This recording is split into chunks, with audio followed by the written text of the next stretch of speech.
Let me just welcome everyone. Hello, Hey, everyone. what's Hey, going on? Nubians. I know we're not in our normal time, and I'm not in my normal frame of mind because after a certain period of time, I know you after work. Oh, yes, right. I turn into a gremlin.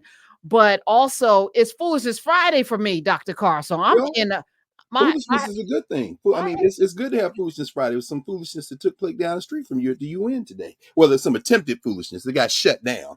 But but I should mention before we go any further, right? I am not either. Friday night, normally I will be getting into mine for tomorrow morning, and it's just that they have such an unfavorable hour that we have to be present, that we would have had to either go 4 day in the morning or just do this tonight. But I should mention, just as a footnote, since we just mentioned about skin, it's funny how these things work. The ancestors just always had a joke. I did. I'm always going to make room to go to some bookstore somewhere at least once a week, and I found a very interesting book that was published in the UK. It might have been published here, but I found it here. Oz and Adesoje and all the UK Nubians will know about this. I didn't know. Dija Ayodele has published a book called Black Skin, oh, the definitive skincare guide. I'm assuming that you'll be talking with wait, her. you just pulled that. I just pulled it out the bag. I found this like on Tuesday. Come on, man. So this sister here is an aesthetician and skin health expert. The book is Esthetician. esthetician. Thank you, because Okay. see, that's how little I know about it. Right. Thank you for correcting No, my I'm not language. correcting you. It's No, the, no, no. you know. I'm appreciative. Yes, she the book is almost 300 pages. She's the founder of West Room Aesthetics, a London-based boutique skin health clinic specializing in skin of color, and she's involved with Vogue Beauty. And I'm thinking, okay, this must be like a vanity book, pop culture book. But no, look at the chapters. I All these chapters: common skin The conditions, sun and black hyperpigmentation, skin treatments. Yes, okay. all this uniqueness of black skin. So the book is Black Skin, the definitive skincare guide, and it isn't. It's fascinating. Look, and she got a chapter for men, teens, and children. So I'm saying, but when you start talking about black don't crack, she's got the reasons why, the uniqueness of black skin. She getting into the Oh, she science. getting into the dermis, the epidermis, the This is what I'm talking about. yeah, So it's yeah. just interesting how we just started with that completely fortuitously, but there's never any serendipity when it comes to us. The ancestors are guiding this. So Black Skin, Dija Ayodele. So anyway, yeah. So what was moving through your spirit? Because you usually you sit, people don't know the process. So Exactly. Dr. Carr will Yeah, sit and then he'll text me, right. title with a whole. Possibilities, and let you percolate, because we work I together. mean, I just cut and paste. I'm like, yep, okay, that's what we Mhm, talk about. And then I might find a clip, and then we mhm. don't really talk, and unless there's something going on, and then we'll just hit, record and or go live. So today you said for the culture, and there's For the culture. For the culture. Everybody wants to talk about being for the culture. So what does that so, mean? so let me just say, we actually don't necessarily agree, which is important for people to see um how we Yes, definitely love each other. absolutely. We definitely are on the same page in terms of our liberation, but Absolutely. I'm enjoying the hell out of this moment that we're having, whether it was Cat Williams to kick off the 2024. To me, I feel like there's a reckoning, but also a deep line drawn, not in the sand and concrete about, and I'm hoping that we can build around it and then, keep people in and out. And, I don't want to police bodies, but I think there should be rules of engagement. I was really tired of the wild, wild west. And I feel like folk have been sat down and at least had a talking to, and I'm here for it, even if it's, cosplay, maybe it's for money or whatever, but we're talking about things. And I was really appreciative. There was a teacher, a melanemic teacher, who went on TikTok to talk about how her students, and she said, I'm at a Drake high school, like, and she was naming songs like everybody that loved Drake. And then this came out, and now the poor Drake kids are being, basically, they have to switch sides, and now it's all about Kendrick. And she was like, and they're reading these kids that don't normally read are reading, they're I'm not, researching, I'm not, they're I'm not sure at all that they are, but I mean, I'm sure she's saying I'm they are, and maybe relative to what they normally do. I When she feel said like reading though, and research, what are they? What are they but researching? again, even if they're going and breaking the Genius website and they're studying Well, they're Kendrick, reading lyrics. they're reading lyrics and the wordplay and the entendres, double, Yeah, triple, to quadruple, get your even references. even understanding that, that's something that they're not doing. And if it evokes or awakens in these young people the desire to want to do more the way comic books awaken something for you, I'm here for it. I'm here for it. We need more of that. But I understand there's more I'm important not things. not here for it. I just don't know where it ends, where it ends up. You know, I just don't. Well, I don't know. I just I don't don't think it's going to end in violence. So that's the other thing. I don't see this know the that same way either. I saw Tupac and Biggie. So I don't see like the elements are different. It's not like some gang Crips and Bloods undertone. It's a this is like two basically suburban-ish people. Maybe Kendrick's not so much, but which is the point, right? Having a wordplay battle. If they were pulling back from allegations of infidelity and pedophilia, so if they were going to convert something from trying to strike a chord and it's probably A minor to trying to get a grade and it's probably A minus, then I could probably roll with it. Okay, But I see what you're saying. I I see what think you're saying. that it's just like, oh, y'all throwing back all these allegations, and I'm seeing black women catching a whole lot of strays in both of them. But I mean, so I don't know how deep they're going beyond trying to All look right. up where Compton is and maybe understand what a pedophile is. Maybe that will be the point of entry to, oh, Well, let oh, me say, there's a Ruby Rose this is Friday, so I'm still in the mode. no, Apology we should do for that. That's academics. good because But it's not a physicist in the world. We need it. Ruby We need it. Ruby Rose was on that problematic person's that he posted something to try to, I guess, look over here to try to get us off of him after he Uh-huh. went after Rodney Jerkins' niece. But she was talking about having relations with several rappers, and then people were starting to do the math. Oh, but she was 17. Oh, she was a child. This is, so you're calling her a whore, but she was a child. Was she not a victim of grown men's, so now but I'm saying the conversation is happening differently with the Cat Williams, the P Diddy, like the dominoes are falling, and maybe we're having the kind of conversation we should have had with R. Kelly. Saying Mm. more, I'm gonna say less, but No, you should say more. we should have been Because having that conversation. we're not gonna have those conversations. It's so interesting to me, being R. Kelly and all of the exposés and Russell Simmons and all of these avatars for this problematic behavior. Some of the very same people who have been sounding that alarm for a very long time, who weren't sounding that alarm at the beginning, calling them geniuses and moguls in the pages of Vibe and the Source and Ooh, all of these things. I mean, I'm just thinking about how, and everybody has the obligation to grow. We all do. And so, these things were not secrets. We saw the Pulitzer Committee sought to burnish its dying relevance by bestowing an honorary citation on Greg Tate this week, our brother Greg Tate. And I'm saying, but then again, this is the same Pulitzer organization that gave Kendrick Lamar a Pulitzer Prize. So, I mean, it's never really had much credibility. I everything. mean, you have, but I'm saying, but so wordplay is cute and all those kind of things. It's important, but the more words you have, the more you should be able to grapple with them, particularly when you cluster the words together into ideas. But And so, we don't really believe that any of these people are scholars, right? And oh no, there's a whole universe of people who do.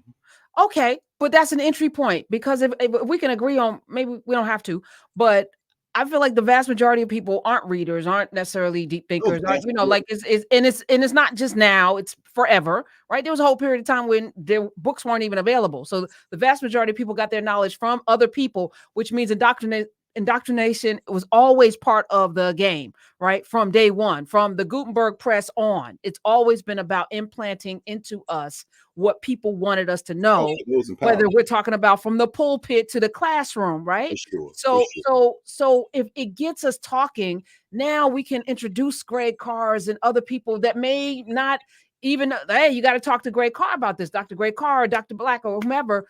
Maybe now we can have a broader conversation. Maybe now is not a Nick Cannon sitting with you in his class, but now it's in class with Carr. Maybe that's going to be shared. I'm sorry, I have to just, it's Friday. No, I'm this is oh, good.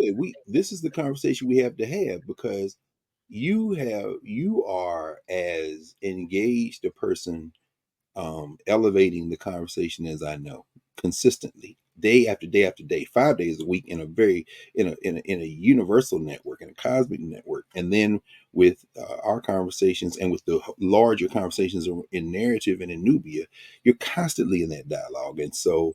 And and you're constantly absorbing all across the range of cultural texts and practices, and making those connections. So you're better positioned than I am, and then most of us, if not all of us, to really assess the ability to do that. And we pour the clean glasses of water Well, for sure. the only advantage I have is that I do talk with people from all over, Hmm. from Toronto, from Canada to Mexico every day. So I can take a temperature probably better than most, because I'm not really No even question. talking in an echo chamber, because you're gonna have people call in saying things that I absolutely don't agree with, that I'm just like, this is crazy. Okay, where'd you get that information? And we have to suss through it. But like you, we both are educators. So for me, it's like, how do we disseminate this information? How do we build bridges to get people who aren't engaged, or who are only on a Reddit page, or only on YouTube to get their information, or only watching MSNBC or CNN or Fox, because they're not watching everything, who never read a newspaper, who are never on the Financial Times, who are never on the Wall Street Journal, even, who don't, go beyond the first headline of an article. They don't have media savvy, because it's not conditioned or trained, or critical thinking. How do we reach them? And if How a do we rap reach them? battle, if a rap battle allows us to then jump into a space, because what I'm seeing is the conversations that I'm having, and the people that I bring on, whether it's Ali Velshi or Ellie Mastal, we can have a broader conversation about that topic, that entry point, like we do on Saturdays, that then somebody's going to come in for Ellie, or come in for, because they're not coming in for me, they're coming for you.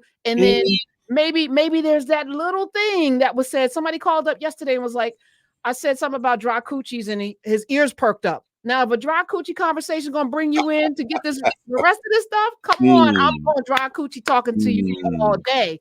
mm. But are But we missing a step?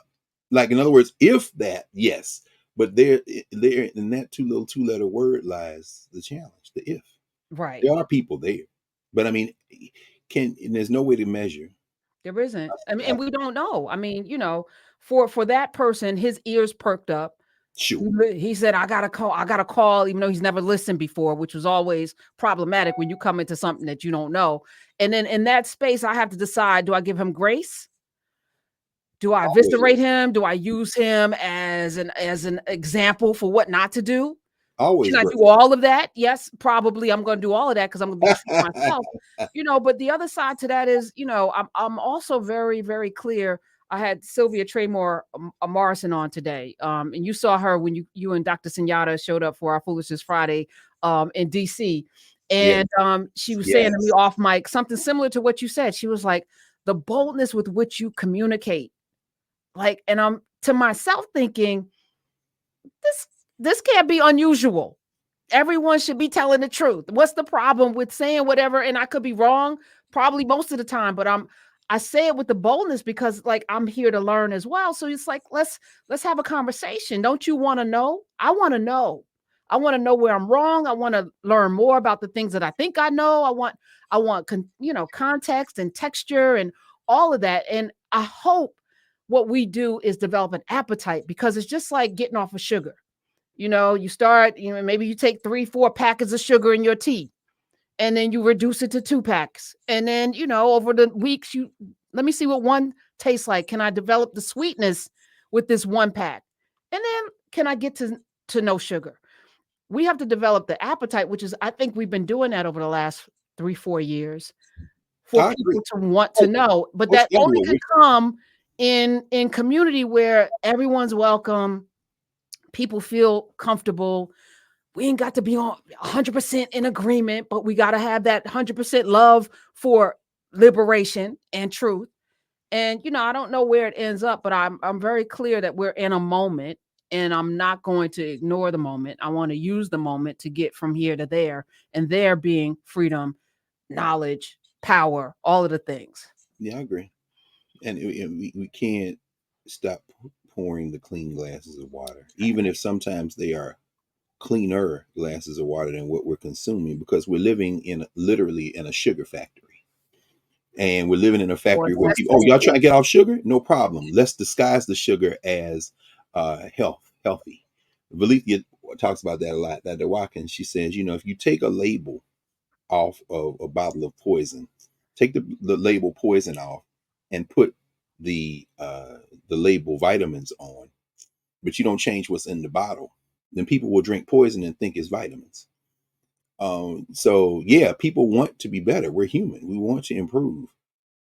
Now, if the material hasn't improved, I agree with you. We don't turn anybody away. There's a generosity. There's somebody here just said, and I think, let me look, I'm looking in the app as we're having conversation tonight. And for those who'll be watching this regularly on Saturday or through the week, we're doing this because, I'll be down at the, in Chinatown at the arena tomorrow. The call time is 7 a.m. apparently.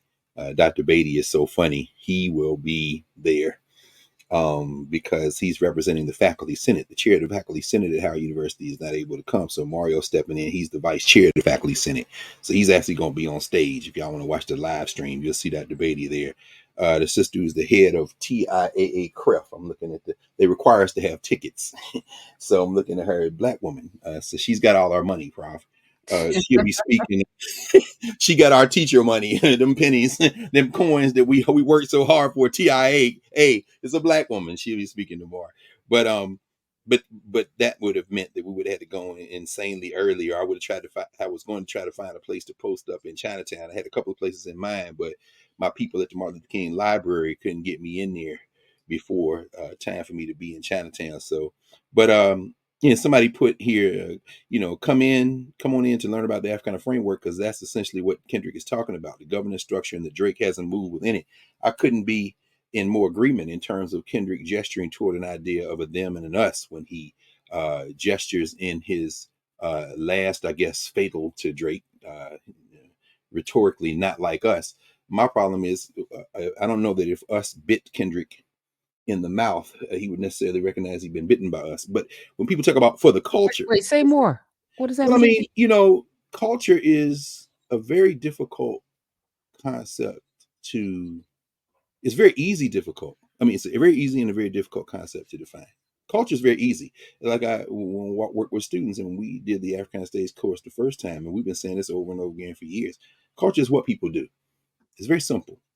Culture is what people do. Now, the question is, why do people do it? What people do it? In what context do people do it? And how do people do it? I'm convinced that, for example, that the hair stores in the DMV are probably out of hair right now. If I can just gauge that by the number of people I saw in the last several days over the last arc of the weekend, that I will see tomorrow, I anticipate, with artificial hair on their heads. Now, am I going to say that's not I'm the out. culture? I'm going to say that's absolutely the culture. Now, the question is, why is it the culture? Is that the culture? Well, Wait, hold on. I gotta go back.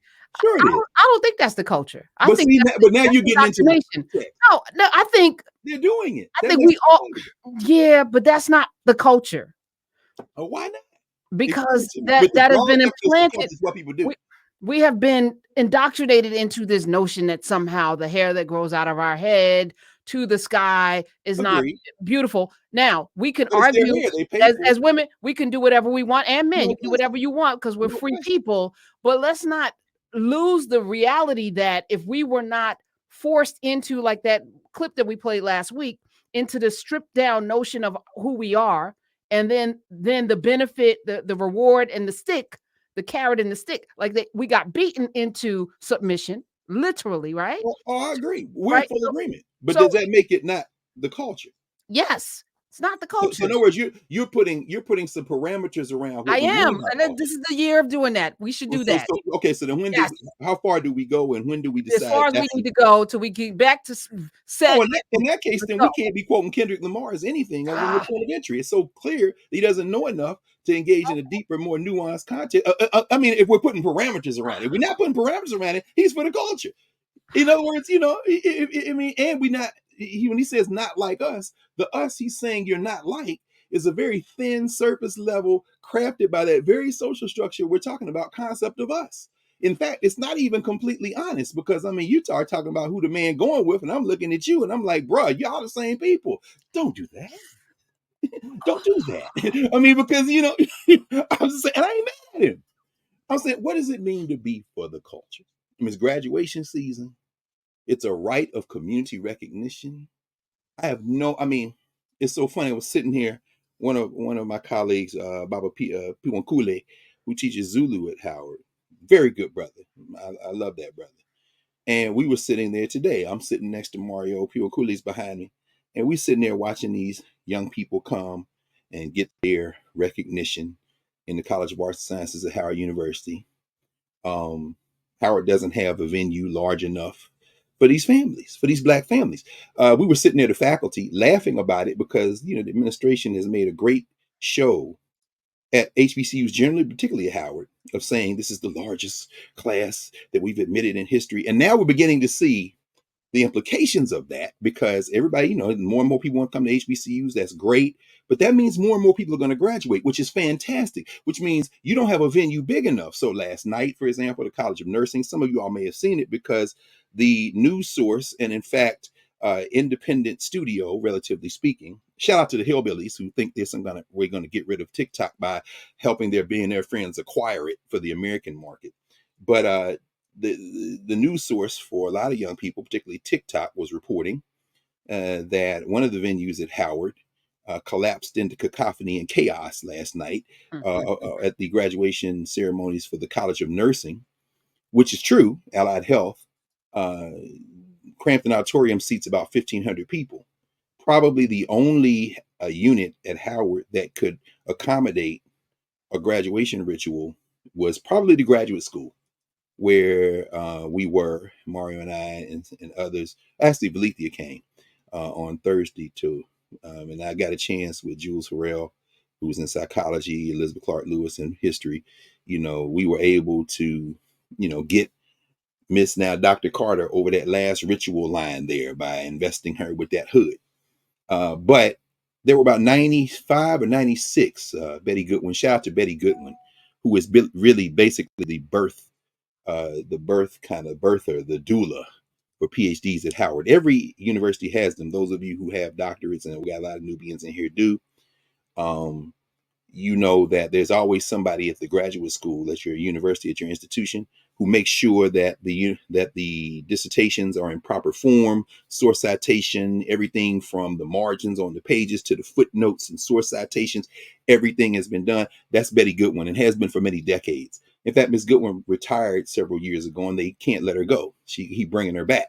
Why? Because when Betty Goodwin goes, there ain't nobody who can do her job, so they may have to start from ground zero. But at any rate, um, according to Ms. Goodwin, I think there are 95 or 96 PhDs were given yesterday at Howard University. Well, if you take that number and then you say maybe you double it or go by maybe another, 150% for masters and certificates. Dr. Watkins runs the Graduate Women's Studies program, and several of her graduates came yesterday, of course, for their certificates in women's studies. Some of them PhD students who got that as well, or law students. One of my law students actually got a certificate from Bolivia yesterday in women's studies. Then you're talking about maybe 200, 250 graduates.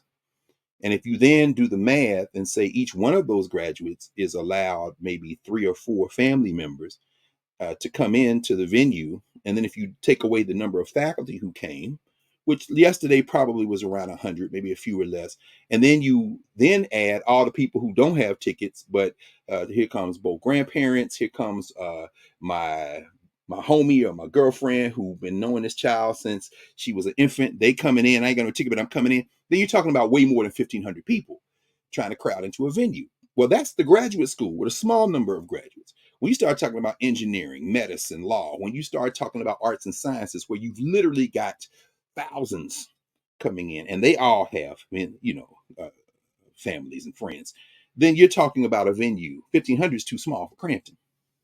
And so on the news last night, by that I mean TikTok, and then covered by local news and other places, there was a scene when the capacity was reached, then overflowed, and the dean of the College of Nursing and Allied Health Sciences got up at the microphone and said, well, because we've reached capacity and because some of your relatives don't know how to act, we've got to now suspend graduation, the ritual. Well, I don't know how necessary that second part was to say out loud, but you can imagine the people weren't happy. There was a glass door broken. I don't know completely what the circumstances were. There was some talk that the fire marshal had shut the place. The fire marshal then said, no, we were called up here to deal with somebody who had a cut. We dealt with them, but we weren't the ones to tell you to stop. Anyway, that's a problem. I'm saying all that to say that, but it's one of them good problems, to quote Marlowe in the Wire. You got to either go outside or find another venue because we were in the gymnasium, for example, Burr Gym. Shout out to Deborah Johnson, who is the sister who is on the Faculty of Health, Human Performance, and Leisure Studies at Howard, who has done this for many years, who manages that. So we were in shifts. The College of Arts and Sciences is so big now, we had to break it up into 2 shifts. The natural sciences went this morning around 8 or 9. So that was psychology and biology and folks like that. Then we came in the social sciences and humanities, which I really regret because I like when the college is together. This was the last class that I had for freshman seminar. And I would have liked to have seen all of them together. In fact, I went a little early and stayed late because, I wanted to see the parents and the families. But even the gym is too small. There's no venue on campus that's big enough. I'll set out to say that we say, what does it mean to be a culture? And we talk about that in the season of graduation. And we're talking about that now with a group of young people who did not have a high school graduation. So they and their families have been waiting. And, there are those who started this journey who 4 years ago were here who were now ancestors who didn't get to see a high school graduation, which is why I know I saw an especially high number of elders today that didn't get to come to the grandbaby's high school graduation because she didn't have one, who were there for the college graduation today and tomorrow and throughout last week leading up to today and tomorrow. But it's a right of community recognition. And it's truly a beautiful thing. Footnote here, to everyone I saw today, who is in this platform, to everyone I saw today who is not in Nubia or Knarrative, but watches us faithfully, Professor Hunter, who told me to embrace you and tell them how much they love you, who listen to you on the radio through the week, who watch us on Saturday or sometime during the week when they are doing their chores or they're doing their walk. All those people who watch the Black Table or watch me with the Black Star Network with Roland. In fact, Roland's niece, who I had as an undergraduate, she graduated again today. He was over at the School of Architecture, Engineering and Architecture, because she got a master's in architecture today. But for all of those people, I'm not even talking about the faculty at Howard and staff, because there were some of them like that, folks who watch us all the time. My man, Al Campbell, professor of psychology, former chair of the department, who is from Alabama, Montgomery, Alabama, who talked about, when we were down there in Montgomery, whose mother was a librarian for many years at Alabama State. And we talking about, he said, every week I'm listening to y'all talking about these people that I know, that were ancestors now that I knew. And I said, Al, man, that's crazy. I said, man, you should jump in and comment sometime. You in Nubia, East Coast. He said, yeah, man, that's all right. Cause y'all be getting it right. And I'm like, Al, but yeah, you should come in, brother. That's the whole point. We want you in this conversation. But I'm not even talking about the faculty, of which I saw many people who were in Nubia, from economics, from political science, from all over the faculty. I'm talking about elders. I'm talking about folks in the Caribbean, from the United States, from the UK, from the continent of Africa, who came in, who gave me the greeting to give you, Karen, to say that I am a Nubian. In fact, that's how they introduce themselves, right? We coming into graduation, Dr. Carr, Nubian. I'm like, I see you. And so amazing, but it overflows. It is a right of community recognition. And in a moment of world crisis, with local manifestations that signal a shift in the collective journey of the species, of humanity, we are at a moment when you say what is for the culture, graduation is for the culture. It's different for Black people. I get a kick out of being able to be in a space. And, I'm wearing my African clothes. I'll never put a string around my neck again. And for those who do, I don't judge you. because I know that that too is for the culture. Sartorial excellence. Black Ivy is one of the books that was published recently about how black people just gonna make things look good and put that outfit together. Boy, and the idea that what does for the culture mean for them Southern U.S. Negroes? I seen Negroes in three-piece suits, leather dresses, patent leather pocketbooks, little babies with little pocketbook on. I said, them are some Southern Negroes. And then he just talking. The sister came up while we getting ready to march in. She said, I want you to know I'm a Nubian. And I said, oh, where you from? From Boston. Who's graduating? My niece. Oh, that's beautiful. What's your name? Campbell. Okay. Oh, Campbell. Boston. You from Jamaica? Yes, yes. How did you know? I said, Campbell, that's a Jamaican name. I know that name. I mean, it's a European name they stamped on us in Jamaica. And we stand there talking and happened to be standing there with the chair of African Studies, my friend Muhammad Kamara, the brother who was the chair of World Languages and Culture, Leonard Musaka. And we had just finished talking about, collaborating on some work to talk about African culture. But in that moment, a real life example of the fact that the university is dead. Walked up and reinforced the fact that all of these rituals are very important, that licensure is important, but the most important thing is to jailbreak the Black university. And we all, and I said, come on, we got to take a picture. So all of us clustered around. Mario standing there with me. We all took the picture. He said, thank you. I said, well, congratulations. You going in? Yeah, she went over. I said, gentlemen, this lady evoked my day job. Then we all started laughing. Why? I still come up here. I'm going to work as hard as anybody on that faculty, but I'm very clear about the fact that this limited point of entry called the university serves a function, but should be on the periphery, as we've talked about many times, of the essential work we must do of collective work and learning that doesn't require you to go into debt for generations, even as they messed up the financial aid form, the federal financial aid form, the FAFSA form, a story for another day. But I'm saying all of that is a right of community recognition at a moment in world crisis, in the social structure we're in, that has local manifestations in the countries we're in, the cities we're in, the places we're in, that signals, I think, a shift in the collective journey of our species. We are on the brink. There was an article in the paper the other day about California now incorporating more and more energy from these ship container sized batteries that after 7 p.m.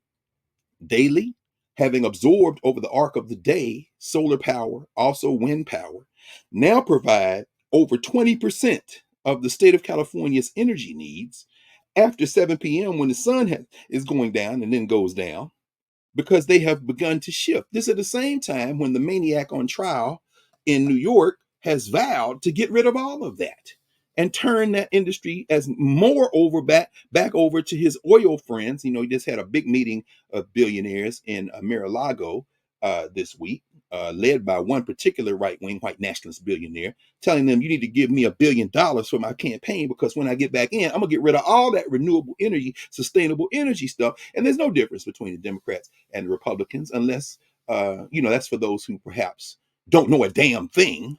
But I'm saying all that to say that there are local implications. There's local manifestations that of something that's a global crisis that have real implications on the survival of our species at this point. But much of it is obscured by the technology embedded pop culture noise. And we're not going to be saved by a poem, by a song. We're not going to be saved by, those things, by cultural meaning making. However, we can be aided in terms of getting past those points of entry and to engage in some very serious kinds of thinking, some serious kind of work. And so today, while we're sitting there and reflecting on the fact that these young people began their journey toward a college degree online, sitting on Zoom, something that some of us were familiar with 4 years ago, but most of us weren't, something that enabled us through this point of entry to have a global community now that we didn't have 4 years ago, something that sustained us. Another young brother who was graduated today with a degree in our department, Africana Studies, Afro-American Studies, Nigel Sanders. Good to see Nigel. Good to see his family. Didn't get a chance to holler at his pop. I'm hoping to see him tomorrow. Know his grandmother who wasn't able to travel. She's from Detroit. when we were there for the National Coalition of Blacks of Reparations in America, just before COVID, 2018 actually. She was like, my grandbaby wants to come to Howard. Okay, well, you send him to us. And she literally did. She put Nigel in our hand. Nigel graduated. His father came. Now, everybody else saw him. I'm sitting here talking with everybody else. By the time I got around there, they were gone. His father, probably more people in here know his father than would know his grandmother. His father was a running back, I think, in the National Football League. I forget his first name. He played for the Detroit Lions. Anyway, but my point is this: if you see Nigel, you see Barry Sanders. He stamped his face on his son's face. But at any rate, I mean, that's not unusual though. It happens to HBCUs all over the place. People come, you realize it. I saw Melissa Haley, her niece graduating today. Melissa, of course, the outgoing president of the National Association for Black Social Workers. I'm coming in. I mean, so everybody was there. I mean, so many people, representative. That is for the culture. But the charge in a space like that is that you didn't get this degree just for yourself. You got this degree to use it for the advancement of your people. Speaker after speaker after speaker, student after student after student presentation. I mean, I saw 2 kafayas in being wrapped around. I left mine at the house, but I'm taking mine tomorrow. Saw 2 young ladies, one of the sisters who got up, one of the students who got up and gave her closing remarks in the form of a poem. It was a beautiful poem. She mentioned, from the river to the sea. I said there's going to be very little protest at HBCUs. Next weekend, a week from tomorrow, Joe Biden is scheduled to be at Morehouse. I have no doubt that because the faculty have come together and put together some public statements about the fact that some of them don't want him there. And none of them are happy about the circumstances under which he's coming. And we talked about that last week, of course. But in that process of open critique, we are engaged in the process of establishing what we mean. We say for the culture. What does it mean to be for the culture? When we talk about the culture, we're talking now about culture in a very specific category in our Africana framework. We're talking about governance, who Africans are to each other. So in that respect, broadly speaking, rhetorically speaking, sure, Kenneth Lamar, when you say not like us, okay, but then your definition of us, I want to know what you mean by that. There'll be elements, all of it's very familiar. Again, there's no hair. There's no hair in the stores in the DMV. All that hair was on the heads of graduates. And the high school graduations haven't even come. I hope they restock before the high school graduations come, although they just passed prom. There's a lot of people making a lot of money off of people of African descent who have identified certain behaviors and traits, what people do with being for the culture without a context, without a genealogy, which is why what we're doing, particularly when we start talking about genealogy, is very important. Because without genealogy, culture is whatever people are doing at the moment. When you don't put it together, when it's not movement and memory, if there's no movement and memory, then cultural meaning making just becomes whatever you're doing in the moment. And it's very important. I was listening, I saw a clip of James Todd Smith. Of course, as we know, ladies love Cool James. Now in his 50s, late 50s, of course, LL Cool J. In Sway, I guess, in his studio, on his radio show, and Sway was like, hey, man, I went, and Sway, by the way, Sway's niece is a graduate of Howard University. She was in the Carr STEM Scholars. We had her one summer about 5 or 6 years ago. She's graduated. Now she's going off to graduate school.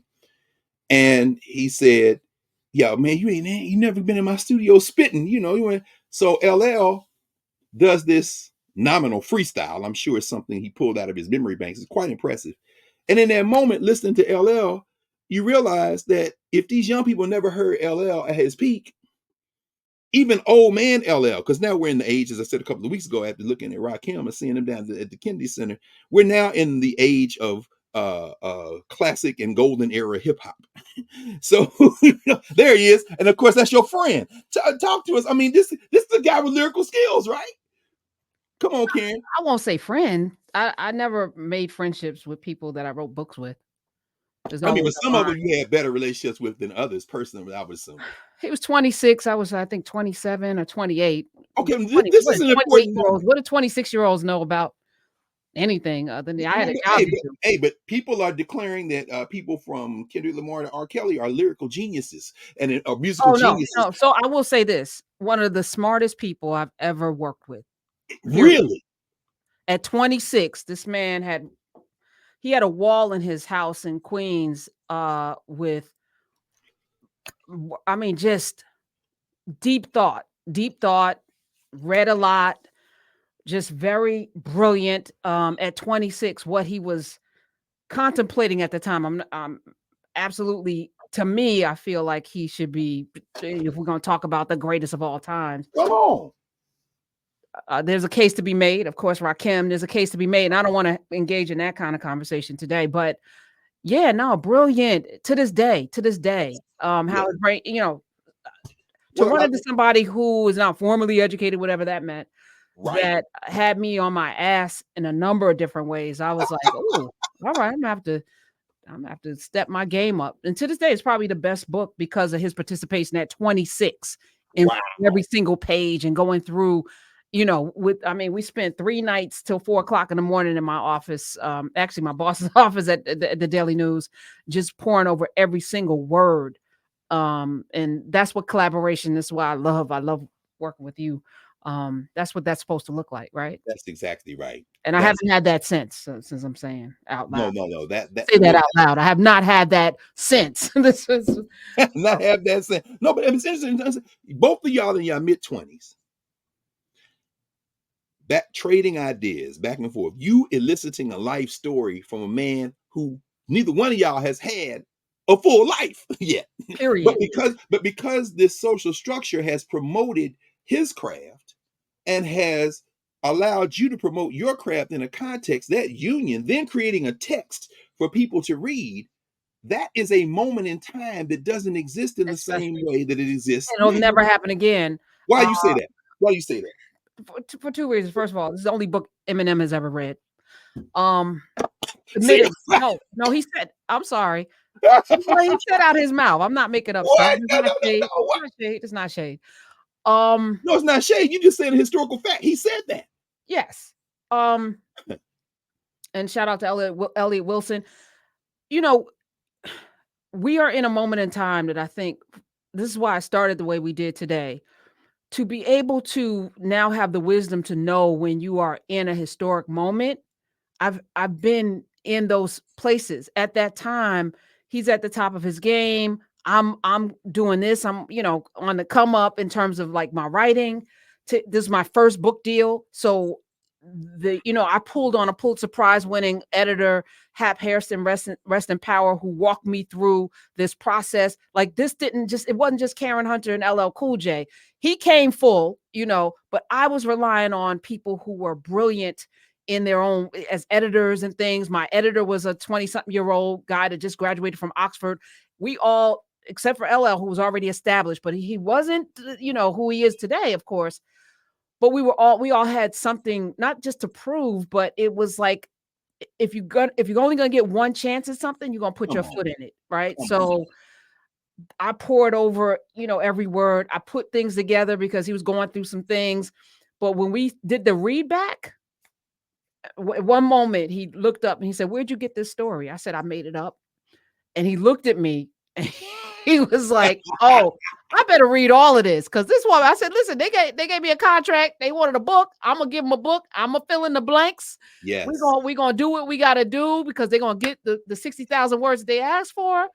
And that evoked in him, "Oh, let me read every single word because my face is on it." Not everybody has that same, because most people are just catching that check. Do you know what No I'm question. saying?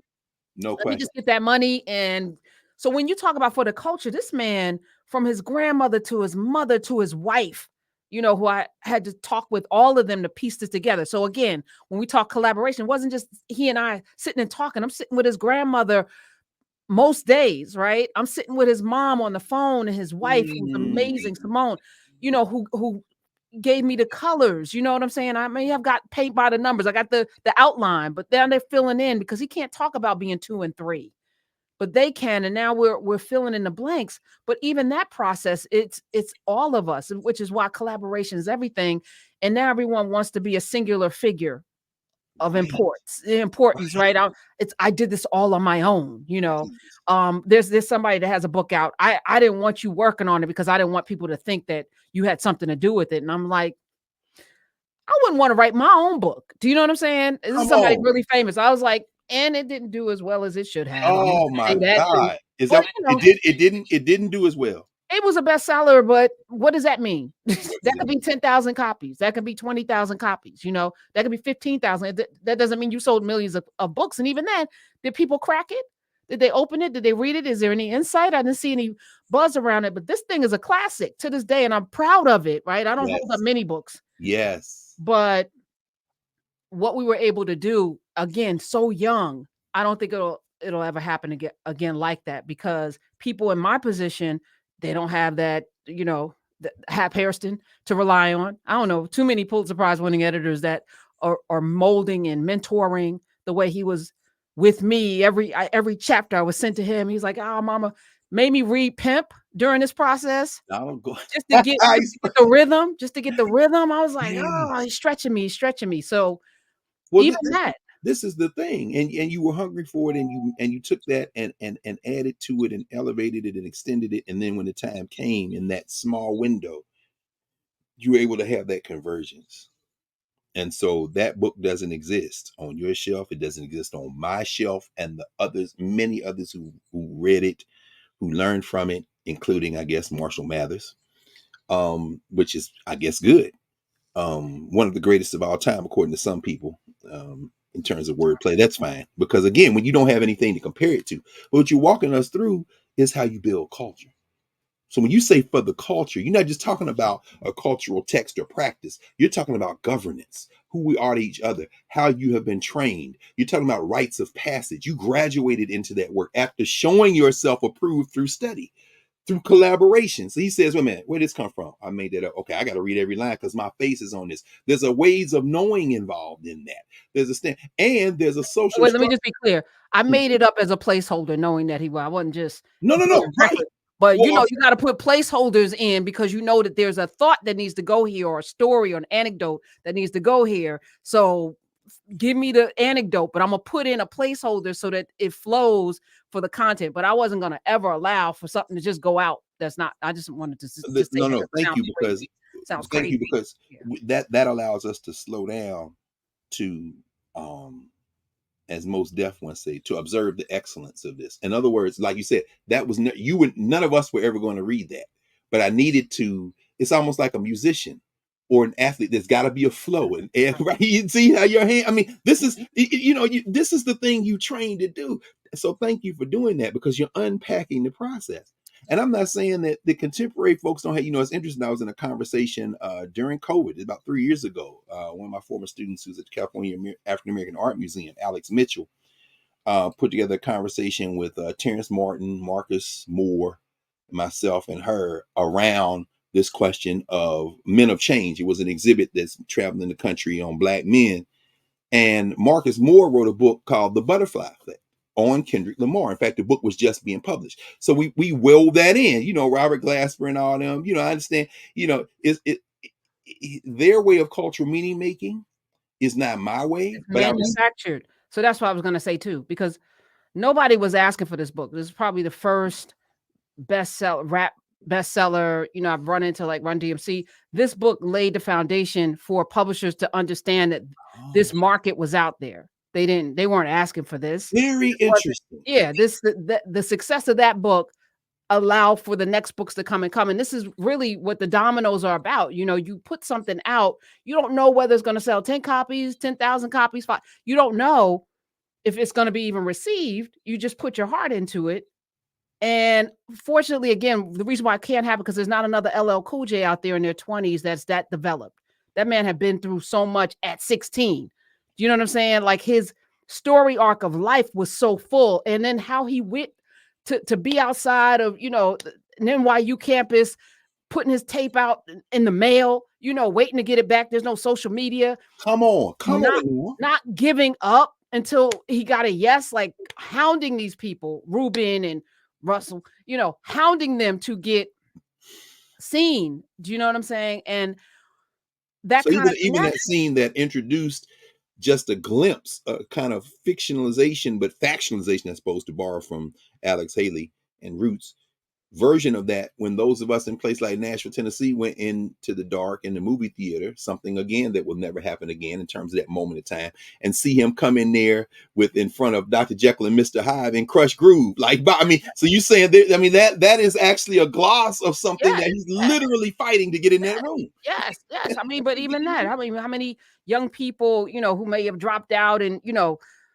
put all of the chips in and didn't quit. Like, there's not a person like that in our, because everybody's manufactured now. Everyone's kind of like studio made, and what do the algorithms say? And what do the numbers say? And we're in, so, and then we get things pushed on us constantly Exactly. to the point that it becomes an earworm, and then we believe that we like something just because we hear it over and over again until Exactly. it's part. So is that culture? I don't think Well, that's yes. culture. That's Yes, like it the is. hair and the nails and the lashes. It's culture. It's culture if we mean by culture what people do.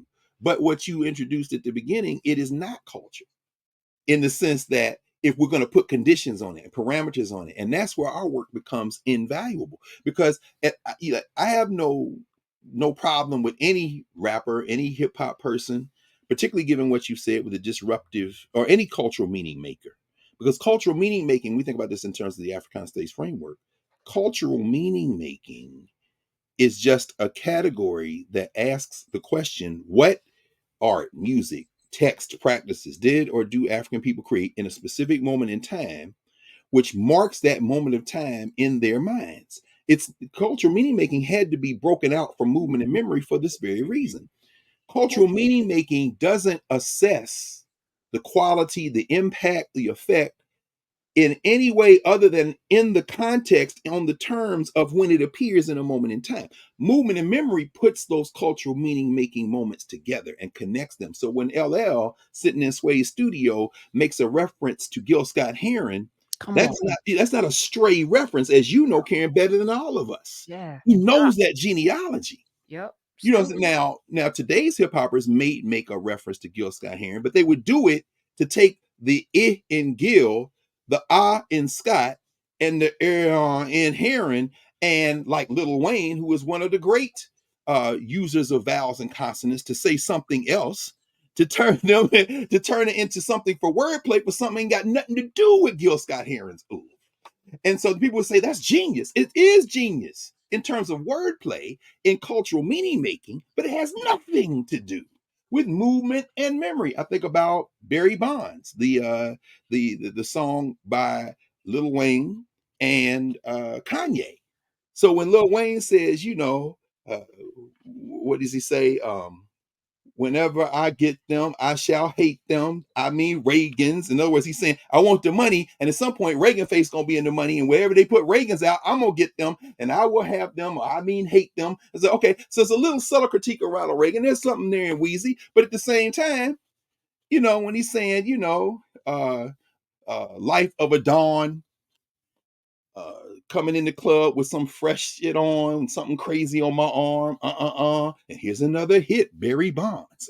It's like, okay, I kind of understand what you're saying, because again, Jeff Chang writes about this in his book Can't Stop, Won't Stop. In fact, he doesn't mention this song, but he's saying, Barry Bonds comes into the baseball arena and says the only thing real in this baseball stadium is the game.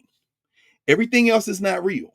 This man who is Willie Mays' godson, who wears number 25, who wore number 25 for the San Francisco Giants because number 24 was retired because that was his godfather's number, Barry Bonds. But then Lil Wayne and Kanye take the song Barry Bonds and make it about out there being flashy, out there being loud, out there being, which is a gloss of Barry Bonds, but has nothing to do with the genealogy. LL is from a different generation.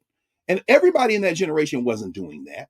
But there's a reason why he endures, and it doesn't have everything to do with the fact that he moved from producing songs and being in songs to being in movies and television, although that has something to do with it. But when you don't string those things together, you have a challenge. And every generation, I don't know how many people read Marcus Moore's book, The Butterfly Effect. I don't know how many people on Kendrick Lamar. I don't know how many people read Miles Lewis's book, Promise that you will sing about me. The Power and Poetry of Kendrick Lamar. In other words, there are people who are writing about this and talking about this, but they're not Karen Hunter. They're not Greg Tate. They're not Nelson George. You understand? They're not that first generation that kicked in the door as these young people were being curated by an industry that could make a profit. And, You see what I'm saying? and I wanted to say, I'm not Karen Hunter anymore. That Karen Hunter. Like, But you're all of those people, aren't you? yeah, but I no longer, what drove me to do that Mm-hmm. wasn't about the art as much as it was about the do. Like, I was a do for, like, I'm churning out books every 3 months, 6 months, and it was about completion. Of course, I wanted to be excellent, but that drive I don't have anymore. Like, I can't even muster it up. You know what I'm saying? That feeling, it's like when you're in that groove, I can't even find it anymore. And there's a place, and I feel like, a lot of artists get to that where it's time for them to sit down in a particular area.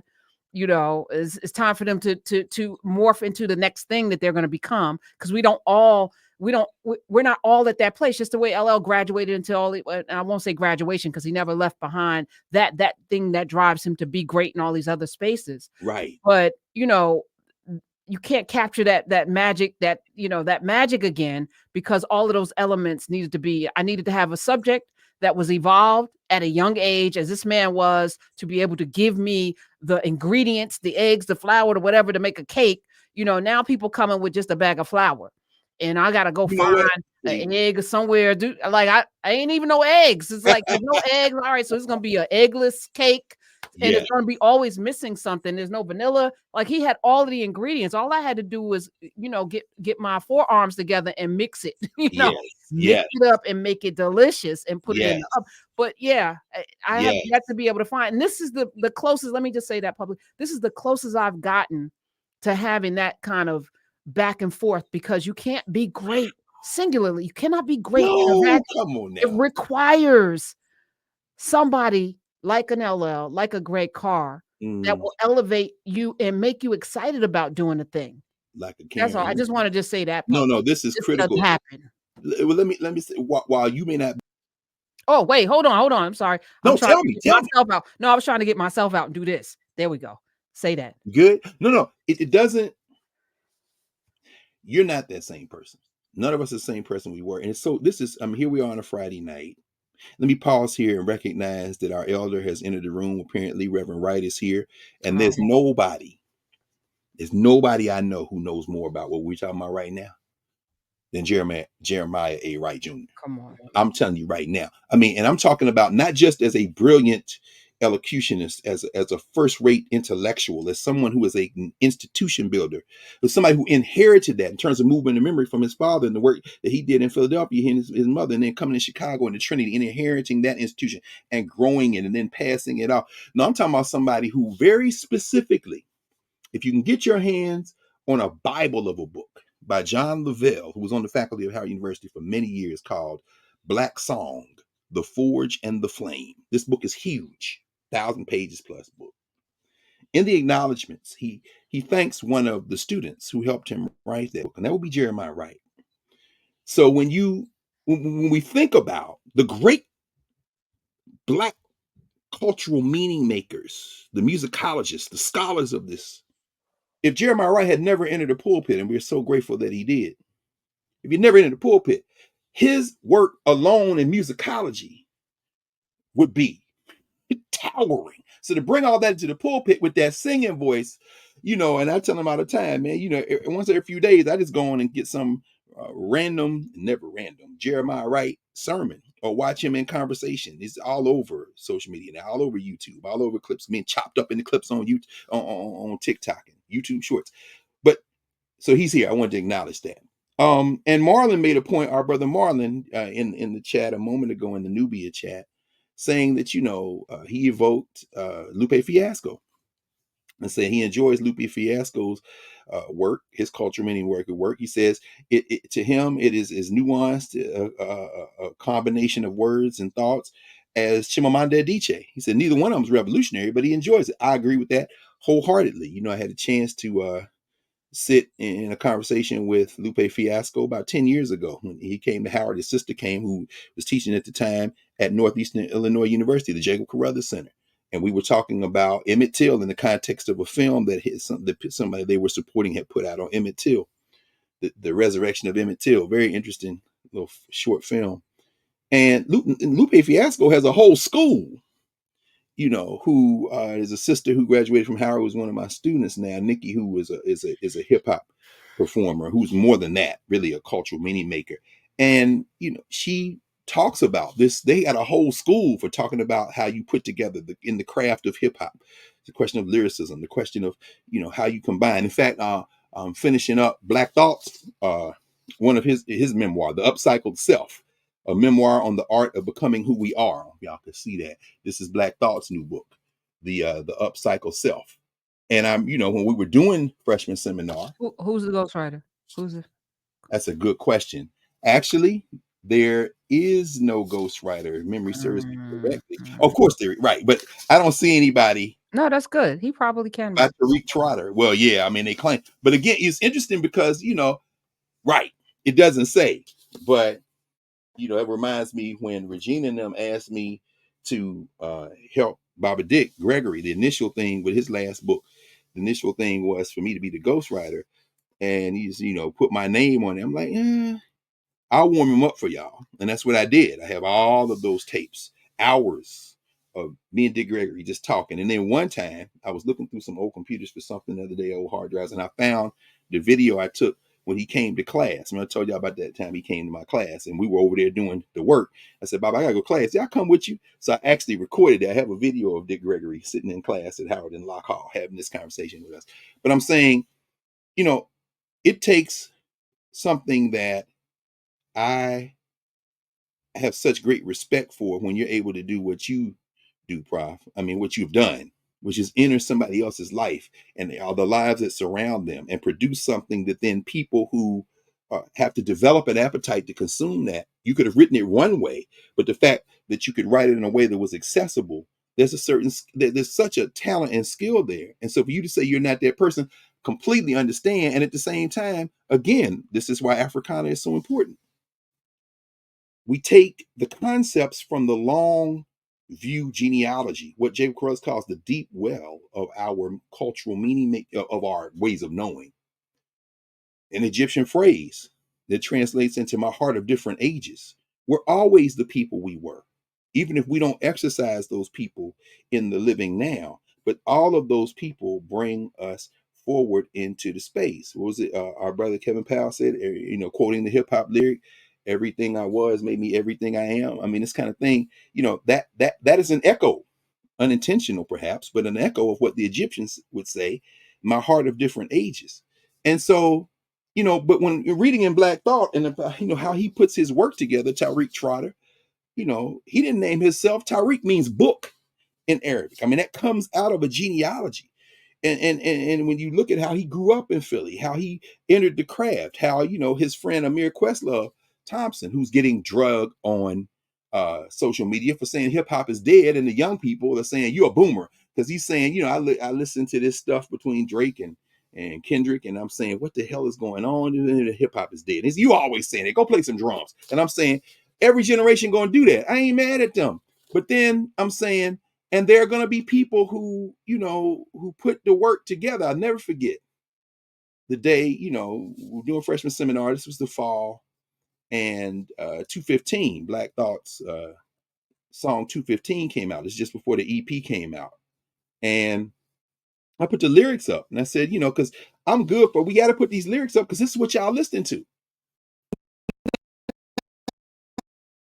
Listening to it, you're aware of it, so let's use this as a point of entry. And when Tariq Trotter, when Black Thought says, who keep it 100 when everything's partial?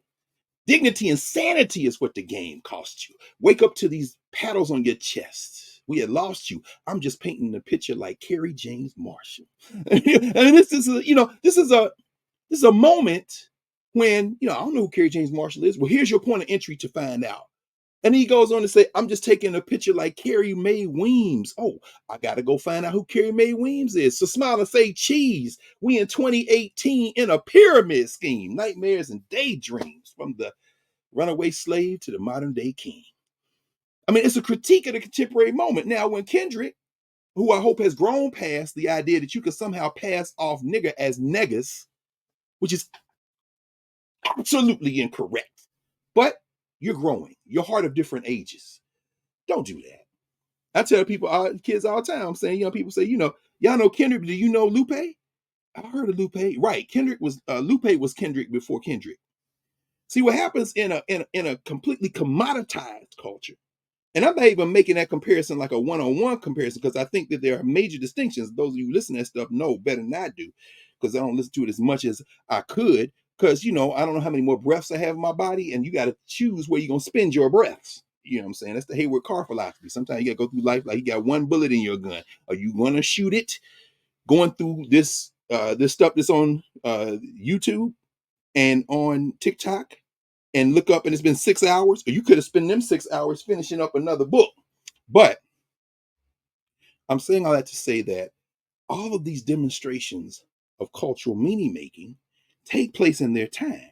When you start stringing them together, you can stand back and develop a sense of the rhythm of what's going on. And when we ask, what does it mean to be for the culture, in a moment when you got rappers arguing over who's for the culture, who's not for the culture, but nobody defining what for the culture means, then we end up in a situation where we're engaged in some passionate arguments about things that are taking place in a larger social structure at a moment of world crisis with local manifestations that signals a shift in the collective journey of the species.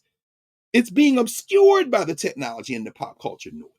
As you say, when Karen Hunter and LL Cool J to come together to collaborate on a text in a moment when he's like that, fast forward decades later, and he's sitting in a studio as a guy who is our age, spitting in this studio, and I'm listening to his sensibilities, his craft, and I'm saying, this old man, so to speak, relative to these youngsters, could come into space and still hold the mic, right? I mean, not only hold the mic, but keep on the mic. Remember the collaboration 5, 4, 3, 2, 1 with him and Busta Rhymes and Redman and all them. He said, if this mic ever leave my arm, it'll transform into a time gone. Challenging me is like challenging Ken Griffey or challenging Roy Jones to a fight. He says, if you think about that, don't ever get out of line. LL Cool J, in word, the greatest of all time. I'm like, okay, I hear what you're saying, LL, but guess what? He could back it up with them lyrics. But I'm an old man. I'm not really trying to spit like that all the time. I get together sometime. I go on, the reunion joint. I spit something like that. But I've gone past that. I don't do that anymore. Don't ever get that confused with whether or not I can do it. But in that process, in this moment we're in, the moment when, like you said, that will never come again. Why? Because now you can sit anywhere you are and upload whatever you're doing into the cloud, and they don't need no A&R division at the record company. They don't need to sit back and look at the algorithms. And if you pop, then you got Lil Nas X. I mean, look at how many hits. Look at the great body of work in the oeuvre that Lil Nas X has produced. Look at the sustained productivity that Anyway, my point is this: in any given moment, the market is going to pick winners and losers. And then in any given moment, this whole thing could collapse. And if it does collapse, the people will say, well, damn, I didn't even know what was going on. Of course you didn't know what was going on, because while we were doing this, the social structure continued. Today, the United Nations General Assembly voted 143-9 to upgrade Palestinian status to statehood. Go ahead. No, that happened today. Look, Yeah, I'm so busy in the foolishness. They voted 143. Who were the 9? Who were the 9, Dr. Carr? The 9 were Argentina, and they got their own problems. They complaining down there. Is that where the Nazis went after the? Or was that Argentina? Where the Nazis went? Where the Nazis went after World War II? Yes, Nazis. By the way, the Israeli representative evoked the Nazis about 50 times in his little 12-minute speech. He called the UN aborters of Nazis, subordinates of Nazis. He called the Palestinians Nazis. He said it's going to be Hamas. They Nazis, Nazis, Nazis, Nazis. Then he took the UN charter and had a little portable shredder and shredded the UN charter at Yeah. the podium and said, "You have shredded the UN charter." Oh, this man, I got to give him a chef's kiss on the foolishness that came out of his mouth. I mean, he oh man, I'm trying to remember everything he said. He called them he said, you're like the European representatives that capitulated to Hitler. He said, this is Jew hating. He says Palestinians are not peace loving. The UN charter means nothing to you. Morality is just a slogan to you. And then he shredded the UN charter, and then they voted 143 to 9. Whatever.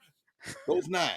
Argentina, the Czech Republic, Hungary, Israel, Micronesia, Nauru, Papua New Guinea, Palau, and the United States. So world powers. Oh. Anyway, 25 states abstained.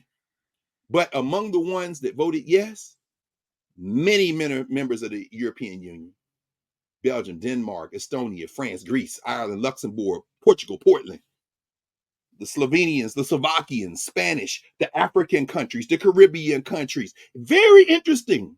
Keeping our eye on what's going on in the Caribbean right now. One of my colleagues, I met her today for the first time. Her expertise is Haiti. She told me her name. And I said, "Oh, what part of the African French-speaking world are you from?" She said, "I'm Haitian." I said, "Oh, wow. So tell me, walk me through what's going on now." They got this stood up group of 9, and they got a little cabal in the 7 voting members, and they done put the former sports minister in Rene Preval's government, former prime minister, in as the interim prime minister. She said, "Yeah." She said, "I used to work for Joves, the prime minister who was assassinated, who we talked about in multiple convenings." And so we got into this whole conversation while we in line getting ready to walk in. She was one of the sisters who read names today of the graduates. And so, it was very interesting because she's been on the inside of the government. And once it became clear to her that I'm not going for the party line, I want to get down to it. Because while we talking about beefs between rappers, by the way, thank you on Monday night in office hours, everybody who was here, Courtney, she and her wife were there. And this whole conversation they evoked of what she called the Kanye effect. The idea that now, who benefited from this? The record companies, because the sales of their recordings shot Drake and Kendrick, that is. Drake always at the top, Kendrick near the top. But now they shot through the roof. Everybody going all this stuff. The market is sitting back like, keep the beef going, keep the beef going, keep the beef going. It's beautiful for them. So in that process, we were talking, and once it became clear to her that I knew enough about this to get past the niceties, and that while all this stuff is going on here in the pop culture universe, the United States released a few $1 million this week, and the contractors who make the money off of our bleeding, thinking of the book Disaster Capitalism, of course, where the contractors are now in Port-au-Prince. They're coming into the city. They're coming into Toussaint Louverture Airport. They're coming in and they're paying each other now to put things in place, to rebuild Haiti, to support this. There is no government in Haiti. That provisional government was propped up. And then once she got clear that I was not going for the social structure kind of, then she said, "Okay, let's talk about this." And we started talking about the reality that the United States, Canada, and France strong arm CARICOM in Jamaica. And they're going to put together this little peacekeeping contingent. And if anybody thought, the people in Kenya are screaming bloody murder at Ruto, the prime minister of Kenya. He's on his way here, as we talked about a few weeks ago, to a state dinner the 23rd of May with the mummy Joe Biden sitting up in the White House. And at the same time, they're going to send them Kenyan troops over here. And you see, Benin has promised, I think, 1,500 troops. And looking at the different people who have been come together to put together this international peacekeeping force, it fascinated me to see a couple of hundred coming from Barbados. I'm saying, how did y'all get me or more Motley involved in this crime? And then, in the articles I read said specifically that the Barbados folk who are coming will be dealing with community policing. And I'm wondering if she said, "Okay, I can't have none of us in there in this conversation. But if we're going to be in there, it ain't going to be to profit from murder," which is what the United States, Canada, and France is lining up to do. I gotta at least say, okay, our people gonna be in the community. I'm not sure what that means, what it doesn't mean, but let's be very clear. The invasion of Haiti, the next wave of invasion of Haiti is now underway, and it can't have a white face. So while Tony Blinken is running behind the back of the CIA director and blowing up whatever deal that Hamas and them said they agreed to this week, while Bibi Netanyahu says we will fight with our fingernails, and I wholly, completely support encouraging that to happen.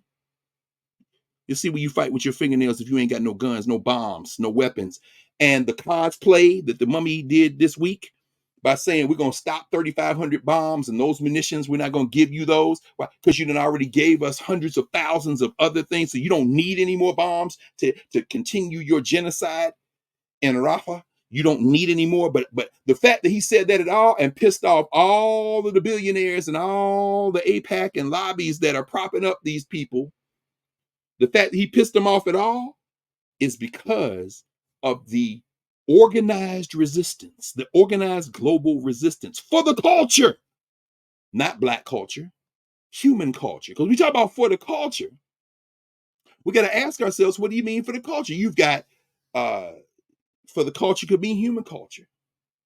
For the culture could mean state level culture, nationalist culture, like the white nationalists who would never bow to any of that. All these college presidents who should be ashamed of themselves, but who won't be ashamed of themselves. You know, the leader of UCLA, the leader of Cornell, announcing that they're going to leave their presidencies, and people are saying it's because of the protests, or it's because of how it's handled. UCLA presidents should be ashamed of themselves for what they did. But they should all be ashamed of themselves. But they've got other masters to answer to, not alumni, not parents, not students, not faculty, but the funders. Because you saw this week the chancellor of the schools in New York appeared before the white nationalist tribunal here in Washington, D.C., the United States Congress, and the same hillbilly horde who are fighting for the culture. By that, they mean white nationalist Klan culture. Put them on the chopping block. Put them on the grill block, except this ain't university presidents with billion-dollar donors who have single issues, because for the culture means something different when you say for humanity. That's what these school children are doing out here in Berkeley High School. That's what these college students are doing all over, including the encampment here in Washington, D.C. And the students I saw today with the Palestinian liberation cloth around their necks. This is that's for human culture, for the Jewish students who are having their bat mitzvahs and their bar mitzvahs. For the first time, I saw a clip by a young lady who said, I had my first bat mitzvah, because where I grew up in Massachusetts, all of the Jewish bat mitzvahs were also suffused with Zionism, and my father didn't want us in that. So I had my first one in the encampment on my college campus. And I'm sitting there, I said, I committed my reading in my portion of the Torah to the liberation of Palestine and our common humanity. I'm listening to this young lady. Now, she's not going to be on CNN. I seen some hostage video comment. I just hope that Laura Coates and I just hope that Abby Phillip and them don't really mean what they've been saying the last 2 weeks on CNN, that they just want their job. And so for the culture, for them means for the corporate culture of being able to be on television. For the culture, for some people mean for the human culture of us being together as a species who is facing existential crises. For the culture, for the nationalists, for Bibi Netanyahu, it means for the culture of me not going to jail. And for those who conflate Zionism with Jewishness, and you can't, except they're going to do it to the degree that they can to keep these things confused, it means pushing nationalism and saying, that's what I mean for the culture. For the United Nations, it means for the greater good of the community of nations, which makes up the United Nations, which is why they voted 143-9 today to say, we're going to let Palestine in. And we're also going to say, we want to hear everybody. So please, Mr. Ambassador for Israel, stand up. And he roasted them. And he said, oh, y'all supporting this, and you supporting rapists, and you're rapists, and you're terrorists, and you're supporting terrorism. And I'm shredding this at you. Okay, you done? Thank you. Thank you. Put your hand up. For the culture means something different. And when it comes to black people, and I'm talking about black people wherever we are, when we convene in ways that overflow these silly state boundaries, like when we come to graduations, and you come in a space where these Alabama Negroes, because I asked them afterward, where y'all from? Alabama. Okay. Because I saw the three-piece suit and the patent leather pocketbook. I saw the hairstyle. I assumed y'all was from the South. My mom from Alabama. I'm just loving it, just being in community. And then the elders coming with the beautiful gilets and head wraps and they clothes, and I had, I had one of my pieces, my African uh, outfits on, and the young lady who was in my class, and you know the African students by their names many times. Sometimes you don't because they took on African names. You understand? But I say, hey, one of the elders kind of touched me on my arm. I'm walking, and I felt somebody grab my arm, saying, "Hey, Baba, how are you? Fine, fine, fine." So we talking. I said, "Where'd you get that outfit?"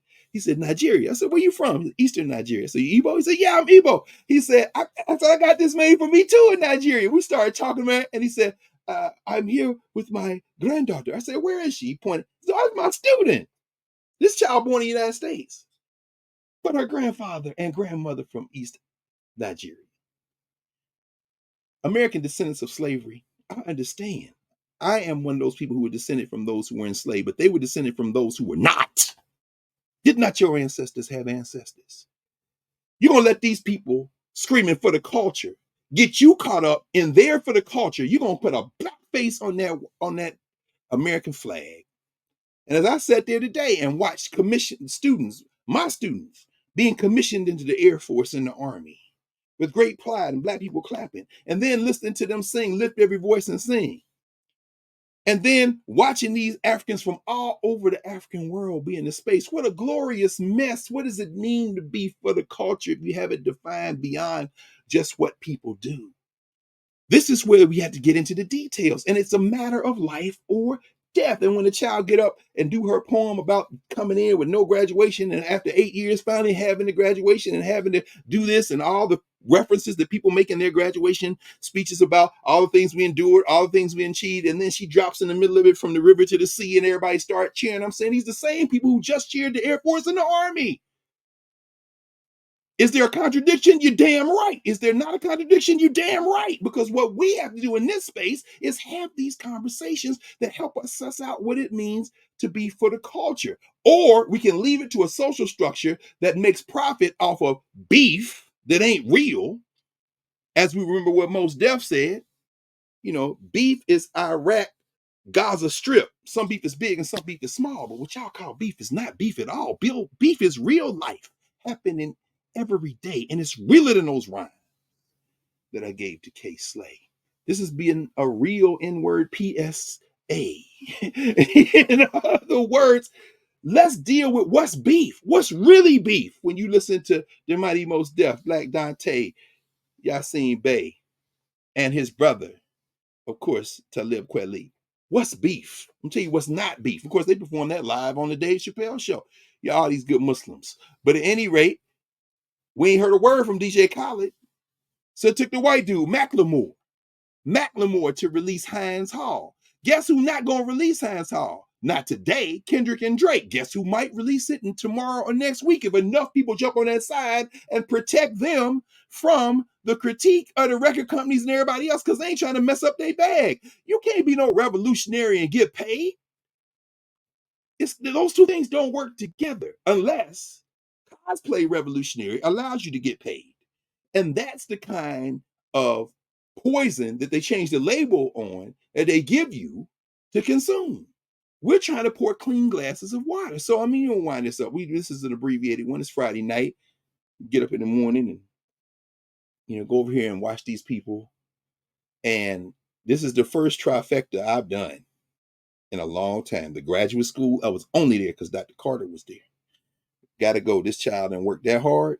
And to be there with some of the great, there ain't but a handful of legends left on Howard's faculty. Elizabeth Clark Lewis is one, Jules Farrell, Al Campbell, the two more, and to be there with them and to talk about the stories of all the people who were on faculty with them, who are ancestors now, and all the ones that I knew, just like them, who are ancestors now, the Emery Tolberts, the Kate Hope Felders, the Suleiman Youngs. I came with them. That's why I was there, but we were all there for her. And then today, I was there because of those young people.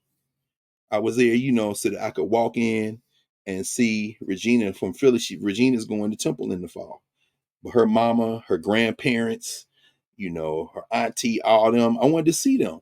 I wanted to be able to embrace the families of all the people. My girl, Ariel Gordon, who I didn't see in person for 2 years, who I only knew from the little green spot on Zoom with 1,500 students in that now defunct freshman seminar.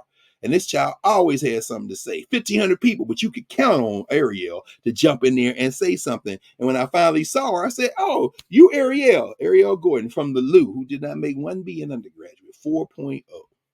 Traveled all over the world, been in Africa, been in the Caribbean, went down to Spanish Caribbean, Colombia, trying to go back to Kenya this year. All this, Ariel, just a bundle of energy, a writer, a performer, plays the djembe, composes poetry, music, just a brilliant sister, and says, and for a time was unhoused. Come on, Black people, for the culture. What does it mean to be for the culture? We don't accept what people foist on us as being for the culture. I have no words for a parasite, a person who uses conflict for personal gain, who is for the culture. After all, he is, after all, a disc jockey. I have no shade or critique for a man whose genealogy requires him, because of his personal genealogy and cultural genealogy. To say for the culture means I have to name myself DJ Vlad. I'm not mad at you. Do what you do. But if you're waiting on me to feed your concept of for the culture, you will surely die. Because I don't have blood for you to consume at my expense. If you're talking about shared humanity, ain't gonna be no critiques of what's going on in Palestine from him, unless it's profitable. There's not gonna be any critique from those who are engaged in beefs that are making the record companies rich and the people around them rich. It's not going to be any beef for that. It's going to be beef from people who say when we say for the culture, it's going to have to be something else. It's going to have to be something like Artists for Ceasefire, John Batiste, Jennifer Lopez, Selena Gomez, Annie Lennox, Autumn, and hundreds of others putting in that. The only Kendrick I saw was one of them guys who does voiceovers in the cartoon movies and was in, a couple of, well, I didn't see no Kendrick Lamar, and maybe Kendrick's name will be there tomorrow. I ain't mad at him. Be for the culture, man. When you say not like us, I get it. But guess what? When I say not like us, the us I'm thinking about is as broad as you can get it. And depending on the context, it's something that has not only room for everyone, but room for everyone to grow. So, it's very important to think about this. When you see the question, what does it take to force change from powerful and often seemingly immovable institutions? It takes organization for the culture. It takes focus for the culture. So when we say that, Joe Biden made the symbolic and yet very potent at the same time gesture of saying, we ain't gonna put these bombs over here. You know why? Not because he wanted to. He done said everything with this, our ironclad ally, blah, blah, blah, blah, blah, blah, blah, blah. But guess what? He don't want to stand up in front of them Black people at Morehouse, because unlike Howard last year, because there wasn't no October 7th, 2023, when he stood before Howard, and there was a critique there. But guess what? This is Morehouse now. And Morehouse is waiting for you, baby. You better do something. You done arrested 2,500 people on college campuses. You hoping the HBCU will leave you alone because respectability politics requires them to. But guess what? You wasn't counting on the fact that they would not only not leave you alone, but tie it to Cobb City, meaning what? The Black petty bourgeoisie is on trial. That's why they met with the president of Morehouse last week, David Thomas. Hey, bro, what you doing? The faculty. What are you doing? What is you doing? So the mummy know he got to do something. Your UN ambassador who voted no today, Linda Thompson Greenfield, guess what? Xavier University of Louisiana, so proud of Xavier because they said, you're supposed to speak at our commencement, Ambassador Thompson. Yes, we're very proud. You're a Black woman at the UN. Yes. And guess what? Your invitation is rescinded for the culture. Rescinded for the culture. Madam Ambassador. So you ain't the first Black UN ambassador. There was a UN ambassador who came out with a critique of what was going on in the so-called Middle East, who lost his job. He was the former mayor then of Atlanta, Andrew Young, Jimmy Carter, James Earl Carter. That was his UN representative for a short time. So it ain't like Black people haven't strayed into these battles. When you say for the culture, though, you got to identify, what do you mean? You mean humanity? You mean your little four corners of your country?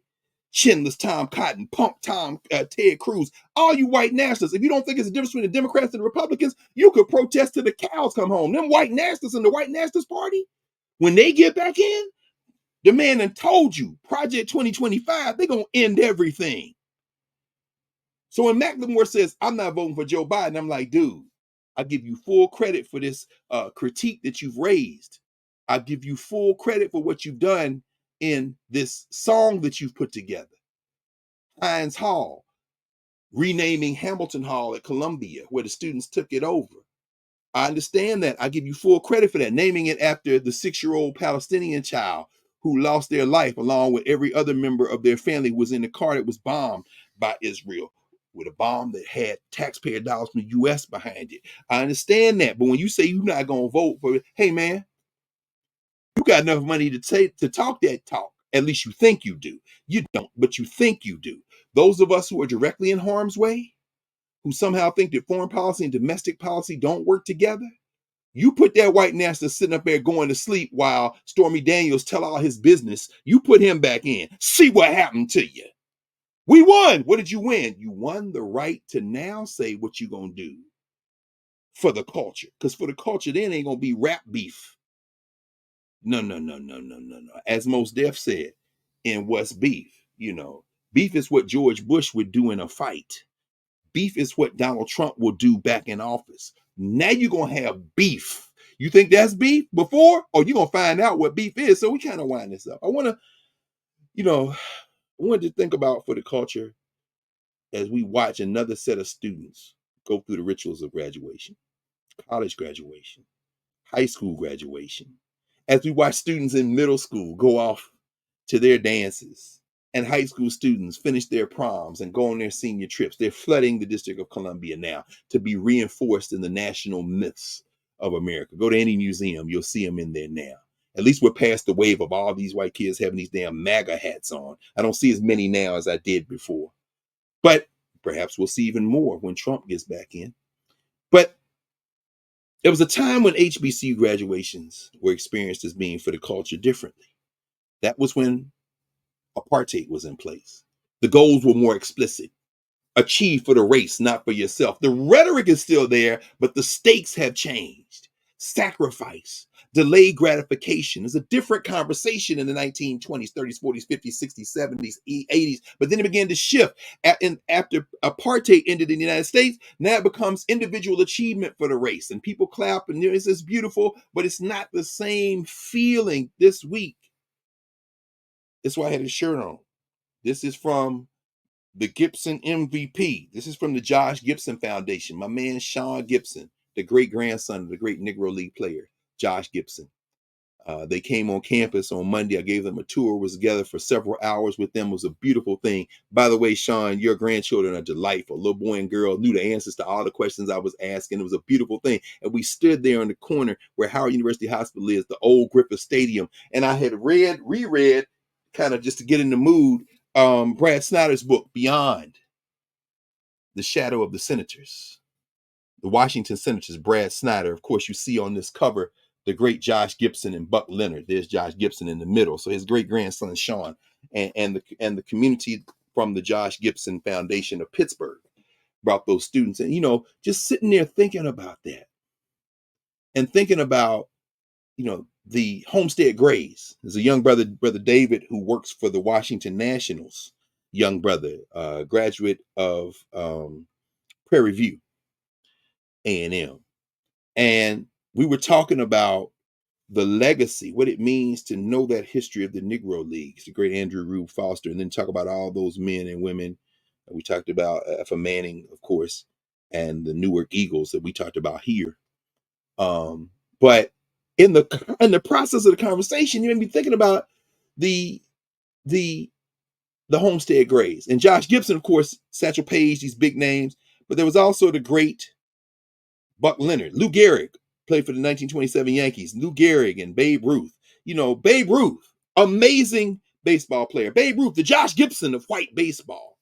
Lou Gehrig, in many ways, the Buck Leonard of white baseball. Thinking about them. But thinking about Buck Leonard, this great Hall of Famer. Now, he's in the White Hall of Fame now. No longer completely white. Hall of Fame.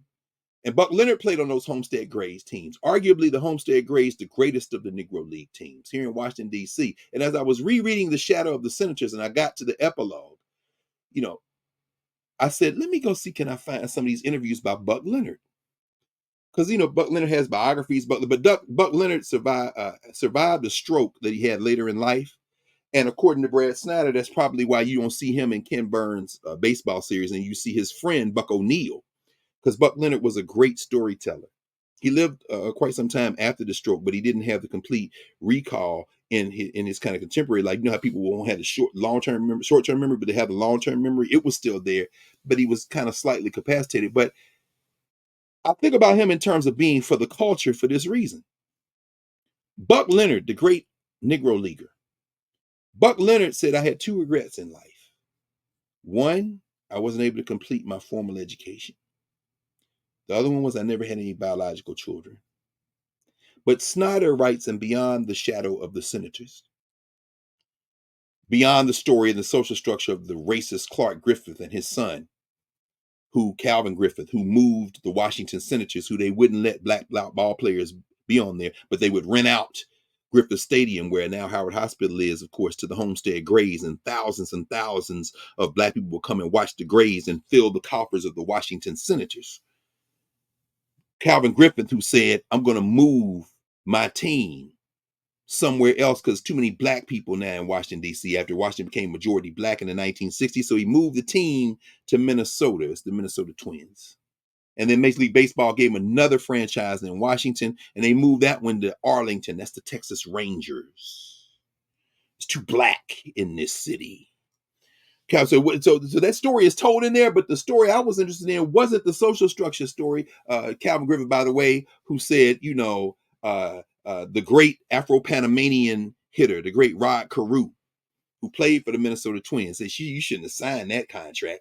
You signed for too low. And then he said some other racist stuff, and Carew said, nah, hell no, I can't play in Minnesota for these racists. Trade me. And that's how Rod Carew ended up with the California Angels. Those of you who know baseball, the great Rod Carew, the great hitter, Hall of Famer as well. But I wasn't even in there for that, rereading it for that. I was rereading it for the governance formation, who we are to each other, the Gibsons and the Satchel Pages and the Buck Leonard. Buck Leonard said, I wish I had some children and I wish I'd been able to complete my education. He goes back and gets his GED. He's from North Carolina, Rocky Point, North Carolina.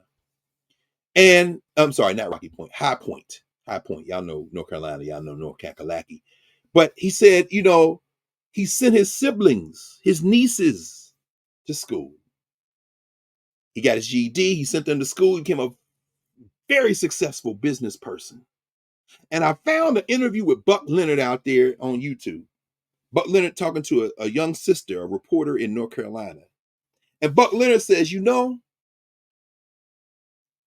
he said, we were playing in Mexico, picking up some extra money in the summer. And we down there, black ball players. And we had this young boy who was playing with us now, who played for the Monarchs, named Jack Roosevelt Robinson, Jackie Robinson. He said, I was there. See, these are the stories. This is the governance, who we are to each other. He said, I was there. Branch Rickey came down there looking for Jack Robinson. This ain't in the movie. This ain't in 42. This is in the mind of Buck Leonard, who was there when this happened. He said, Rickey came down there and he came to where we were staying and said, I'm looking for Jackie Robinson. They told him where Jackie Robinson was. Robinson went and met with Rickey. Robinson comes back to the ball players and the brothers is like, what do you want? Jackie Robinson said, with some business. Okay, well, what business?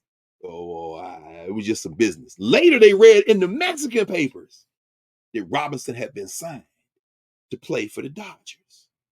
Now, we experienced Jackie Robinson as being for the culture.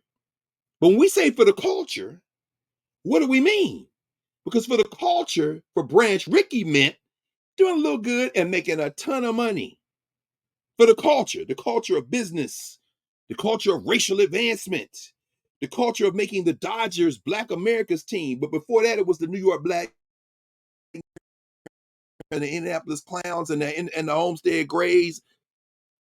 And now it's the Brooklyn Dodgers because you put Jack Robinson on there and then went and got Satchel Paige near the end of his baseball career. Damn man, is 60 years old for the Cleveland Indians. Larry Doby for the Cleveland Indians. Now you cherry pick and get Roy Campanella and Don Newcomb and put them brothers on the Brooklyn Dodgers and win a World Series in your white sport. and now you get to be a saint for the culture. What does it mean to be for the culture? They came to Buck Leonard and said, the boy Bill Vack out of Chicago, and said, Buck, Cool Papa Bell, y'all come here. We want y'all to come play. Buck Leonard said, I'm not playing. Karen Hunter says she's not the same Karen Hunter she was in her 20s when she and LL Cool J laid the foundation for all we got all these damn books now to read, which if you stack them up against the books that she wrote, I don't know that they would stand up well. However, it's not the same Karen Hunter as she was then, although that Karen Hunter is in there with all the other Karen Hunters that bring us to this point. Buck Leonard said, I'm not the Buck Leonard I was in the 30s and 40s. You should have asked me then. Buck Leonard said, I'm an old man. I'm not going to embarrass myself. What does it mean to be for the culture? Buck Leonard said, I don't care how much money you will pay me. I want people to remember me as I was at my peak. I do not want to embarrass myself. Why? Because for the culture, for me, means also for the race. I'm not coming out here at damn near 60 years old because you want to give yourself some credit for integrating and bringing the great Negro League stars. And then when the man with a Mexican mother, Ted Williams, got inducted in the Hall of Fame, he said, this is great. I'm glad to be here. I'll be even happier when you put some of the great Negro League stars in here who should have been in here, but because they didn't play with us, you ain't got them in there. And in that first class was Satchel Paige, and right behind him was Buck Leonard. Buck Leonard said, I'm not coming. I'm not coming. Now, I'm an old man. Don't try to give yourself credit. That don't mean for the culture. I'm going to stay out for the culture. Who going to turn down profit for the culture? Huh?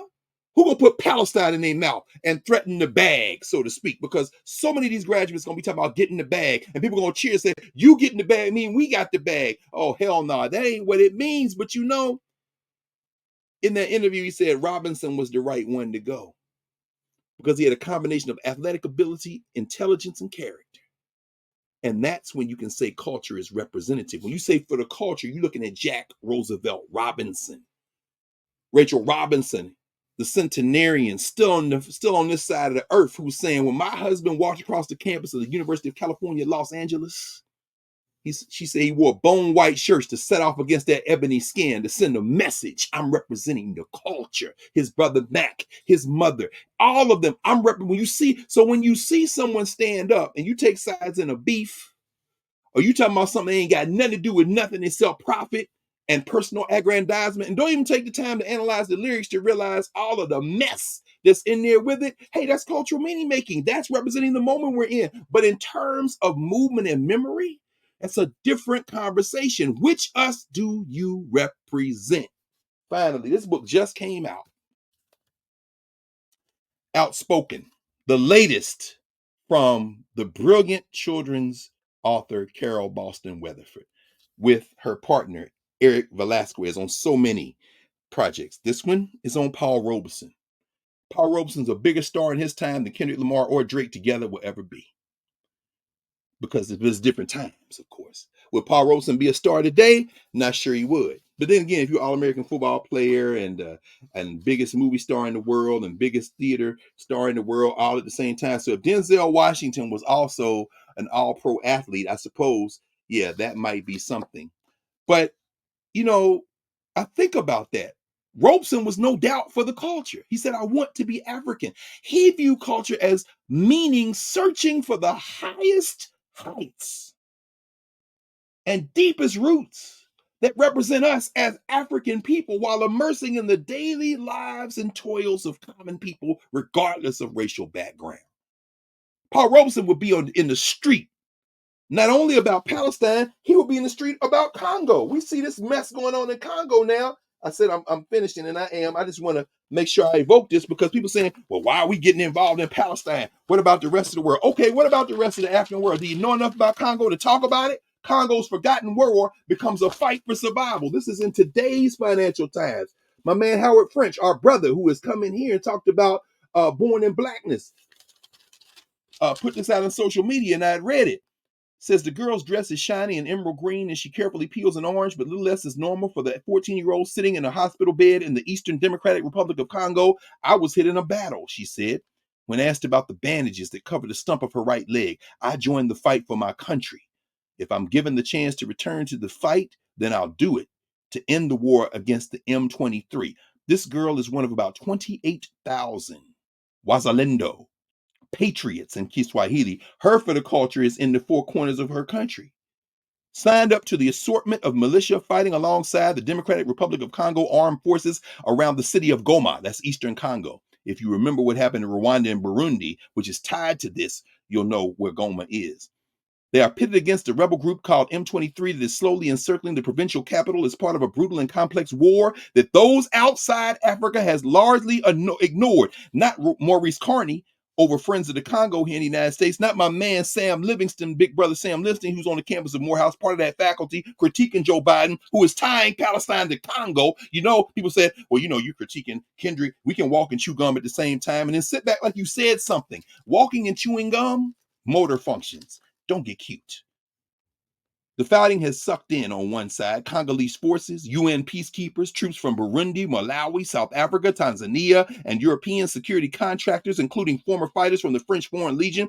M23 on the other side is backed by neighboring Rwanda, although Kigali has never acknowledged that its soldiers are on the ground. That would be Paul Kagame, who is lauded as this kind of African patriot. But when he say for the culture, it means something different. Paul Robeson will be tying all those things together. Can Kendrick Lamar do it? Can Drake do it? Of course they can do it. Will they do it? That's another question. When you say for the culture, you got to have context. When Carol Weatherford writes about Paul Robeson, outspoken Paul Robeson, ahead of his time, a one-man show. I'm not sure he's ahead of his time because this time right now, he's so far ahead of this time that I don't even know. The last panel, this beautiful illustration by Vasquez, has Paul Robeson sitting in his pajamas with a cup of something hot in that chair, that rocking chair. That's where Mr. Charles Blockson would see him. Charles Leroy Blockson. I love what happened and am saddened by what happens. Why do we wait when people become ancestors to honor them in these social structure institutions? Temple University, at their commencement, gave Charles Leroy Blockson an honorary doctorate. He should have had that 30 years ago. Y'all ain't slick. And I will not critique you because it's not my institution. I will not critique you because I know that his daughter, my friend Noelle Blockson, that his family is very pleased with that. And I'm pleased with it too. But damn it, you wait for a man to become an ancestor, then you give them the degree to honor yourself. You're not slick. Honor yourself. This was Mr. Blockson's hero. Like I told those students on campus from Josh Gibson Foundation, like I told them on Monday, this man's hero has a building named for him on Howard's campus called Ira Aldridge. I finally got the 4 volumes of the Ira Aldridge biography. I found the 2 I didn't have in New Orleans when I was down there, and that's the other 2 that I do have. The other ones are over there. But there's a genealogy here of entertainers and performers who are also grounded in the culture. She writes, I have lived longer than I expected. She's writing in the voice of Paul Robeson because she reread, Here I Stand. And this children's book is in many ways based on Paul Robeson's biography. We're going to end with this. She says, I've lived longer than I expected.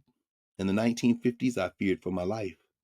I stay with family now, in seclusion.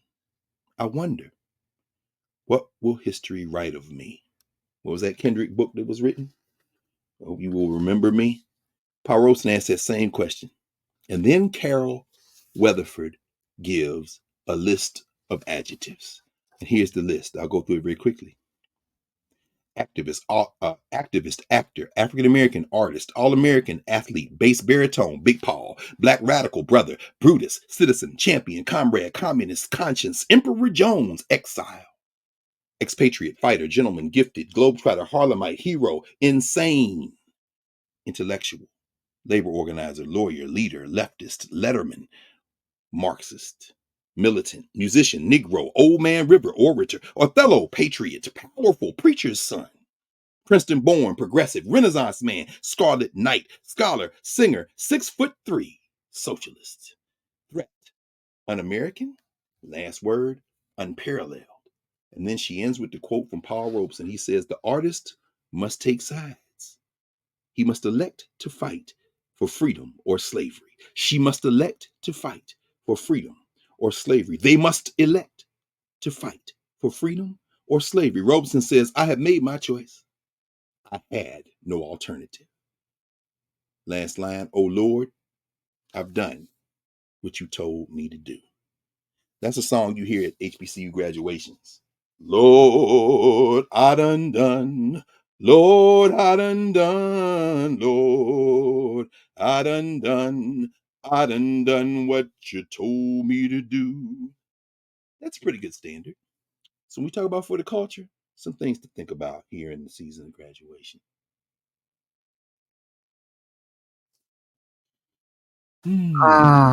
I just wanted to add this to Oh, yes! I heard you talking about it. It's her birthday. yeah. Yeah, now they had 2 different dates, and I don't know whether it's because when she was born 110 years ago, who's still here? 110 years, what Come this on, woman has seen, come on. what she has seen, what she has seen. Mm, Um, but mm. I saw somewhere they updated, her Wikipedia page, which why you don't use Wikipedia as your source Yes, ma'am. because, Teach, Wikipedia is not, it's edited by people. teach. And then, another brother, I wanted to put this up as well. Today is also the birthday of this man. And I didn't know whether I could put it up without, messing with the PBS pinchback. PBS pinchback. Yes.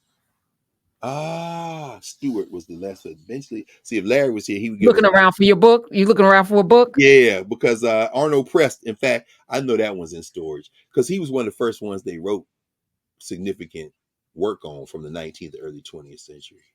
Louisiana, What should we so Mother Fletcher, of course, Mother still Fletcher. still fighting Look at her looking good. Look at that. Come on now. 110. That's your friend. No question. I love it. Oh, Mother Fletcher. I feel like she's holding on to see justice served. She witnessed the decimation of Black Wall Street, of Tulsa, Oklahoma, Greenwood. She witnessed the not just the killing, but the leveling of everything that she knew. And Mm, she talks about to this day not mm, being able to sleep lying down my because that night they had, there was terror, terror, terror, terror. As a 7-year-old, she still remembers what 7 that years feels like, for right? 103 years not being able to lay down.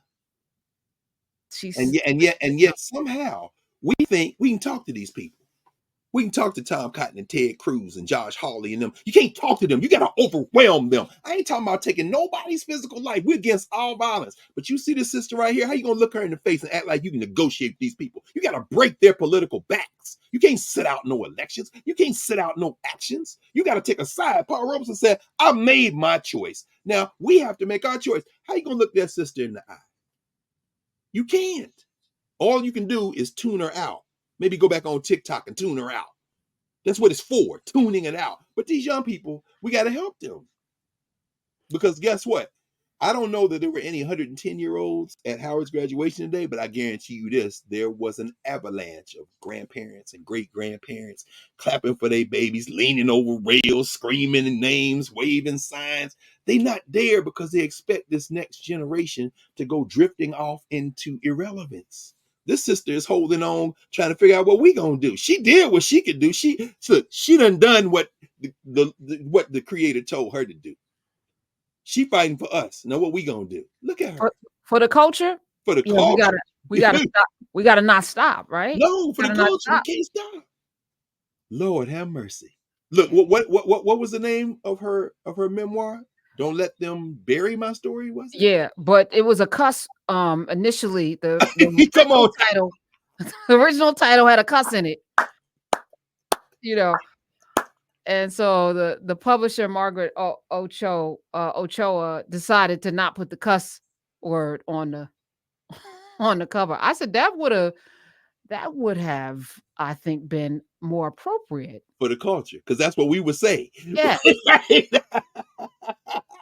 yeah. Because that's exactly what an elder would say to us. Grab you with that iron grip, realize you ain't Mhm. 110 years old. You didn't grab me like you are 5 years old. By the way, I heard what you said. It is quite interesting, isn't it, to see this young boy from Atlanta up there in the wild cold of Minnesota trying to do something. I like his spirit. Anthony, what's his last name? Oh, and he could be Michael Jordan. I didn't get to that story today. I'm gonna have to come back to it next week. He doesn't know who his daddy is, Yeah, right? And yeah. Michael Jordan was like, "Well, I did sleep with 3 women a day You at know some what? point." What? And Is that what Mike said? well, no, he's not claiming it, but there's the side by side. He Anthony, does like, yeah, yeah. yeah, there's like he plays like him, and Yeah, but got me back in. I was checked out of the whole NBA thing, but his I was dad like, is an African, so. "You But think then so?" again, I mean, I'm not gonna say that Michael Jordan wasn't capable after he was married to was a Juanita.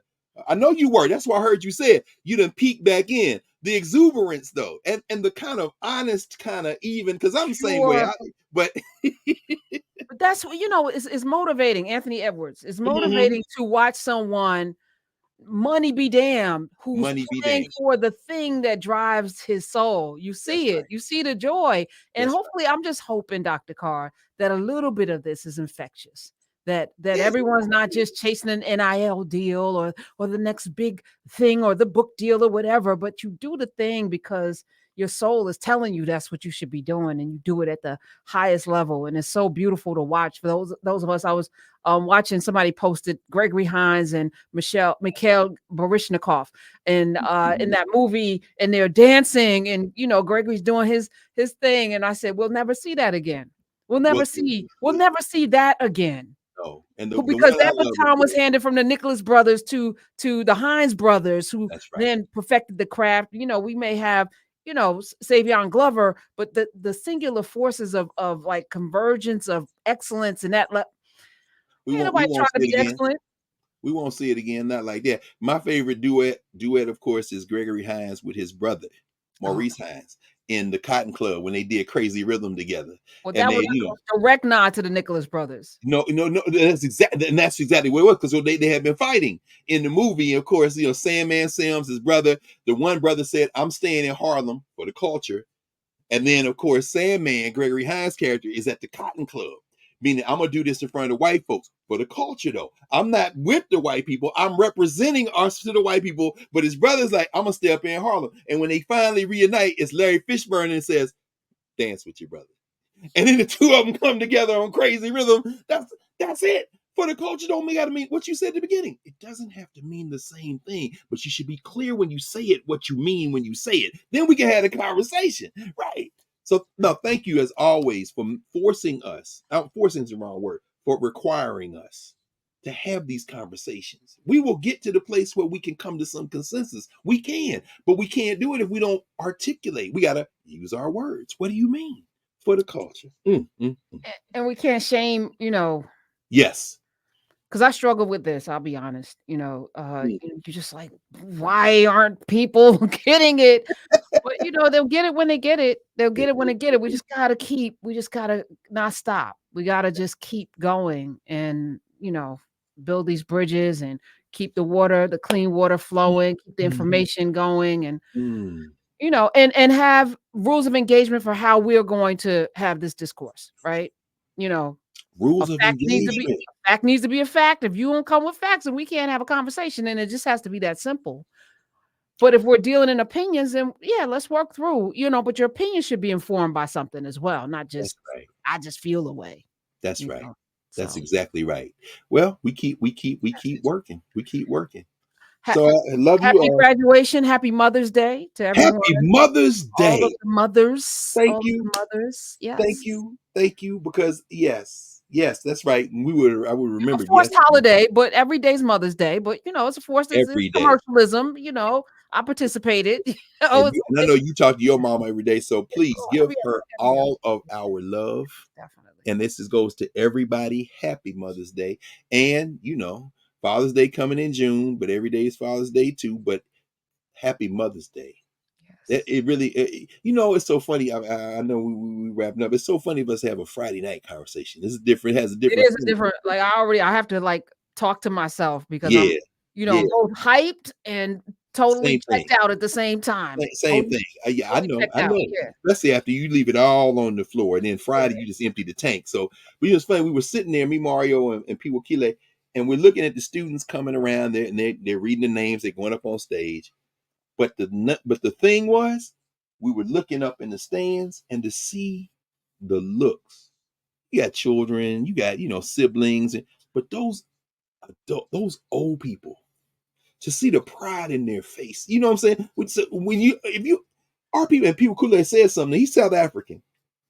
And he said, he says, Baba, this is the thing that continues. They are here for what continues. These elders looking at these young people, and it's not like they're looking at them with expectation.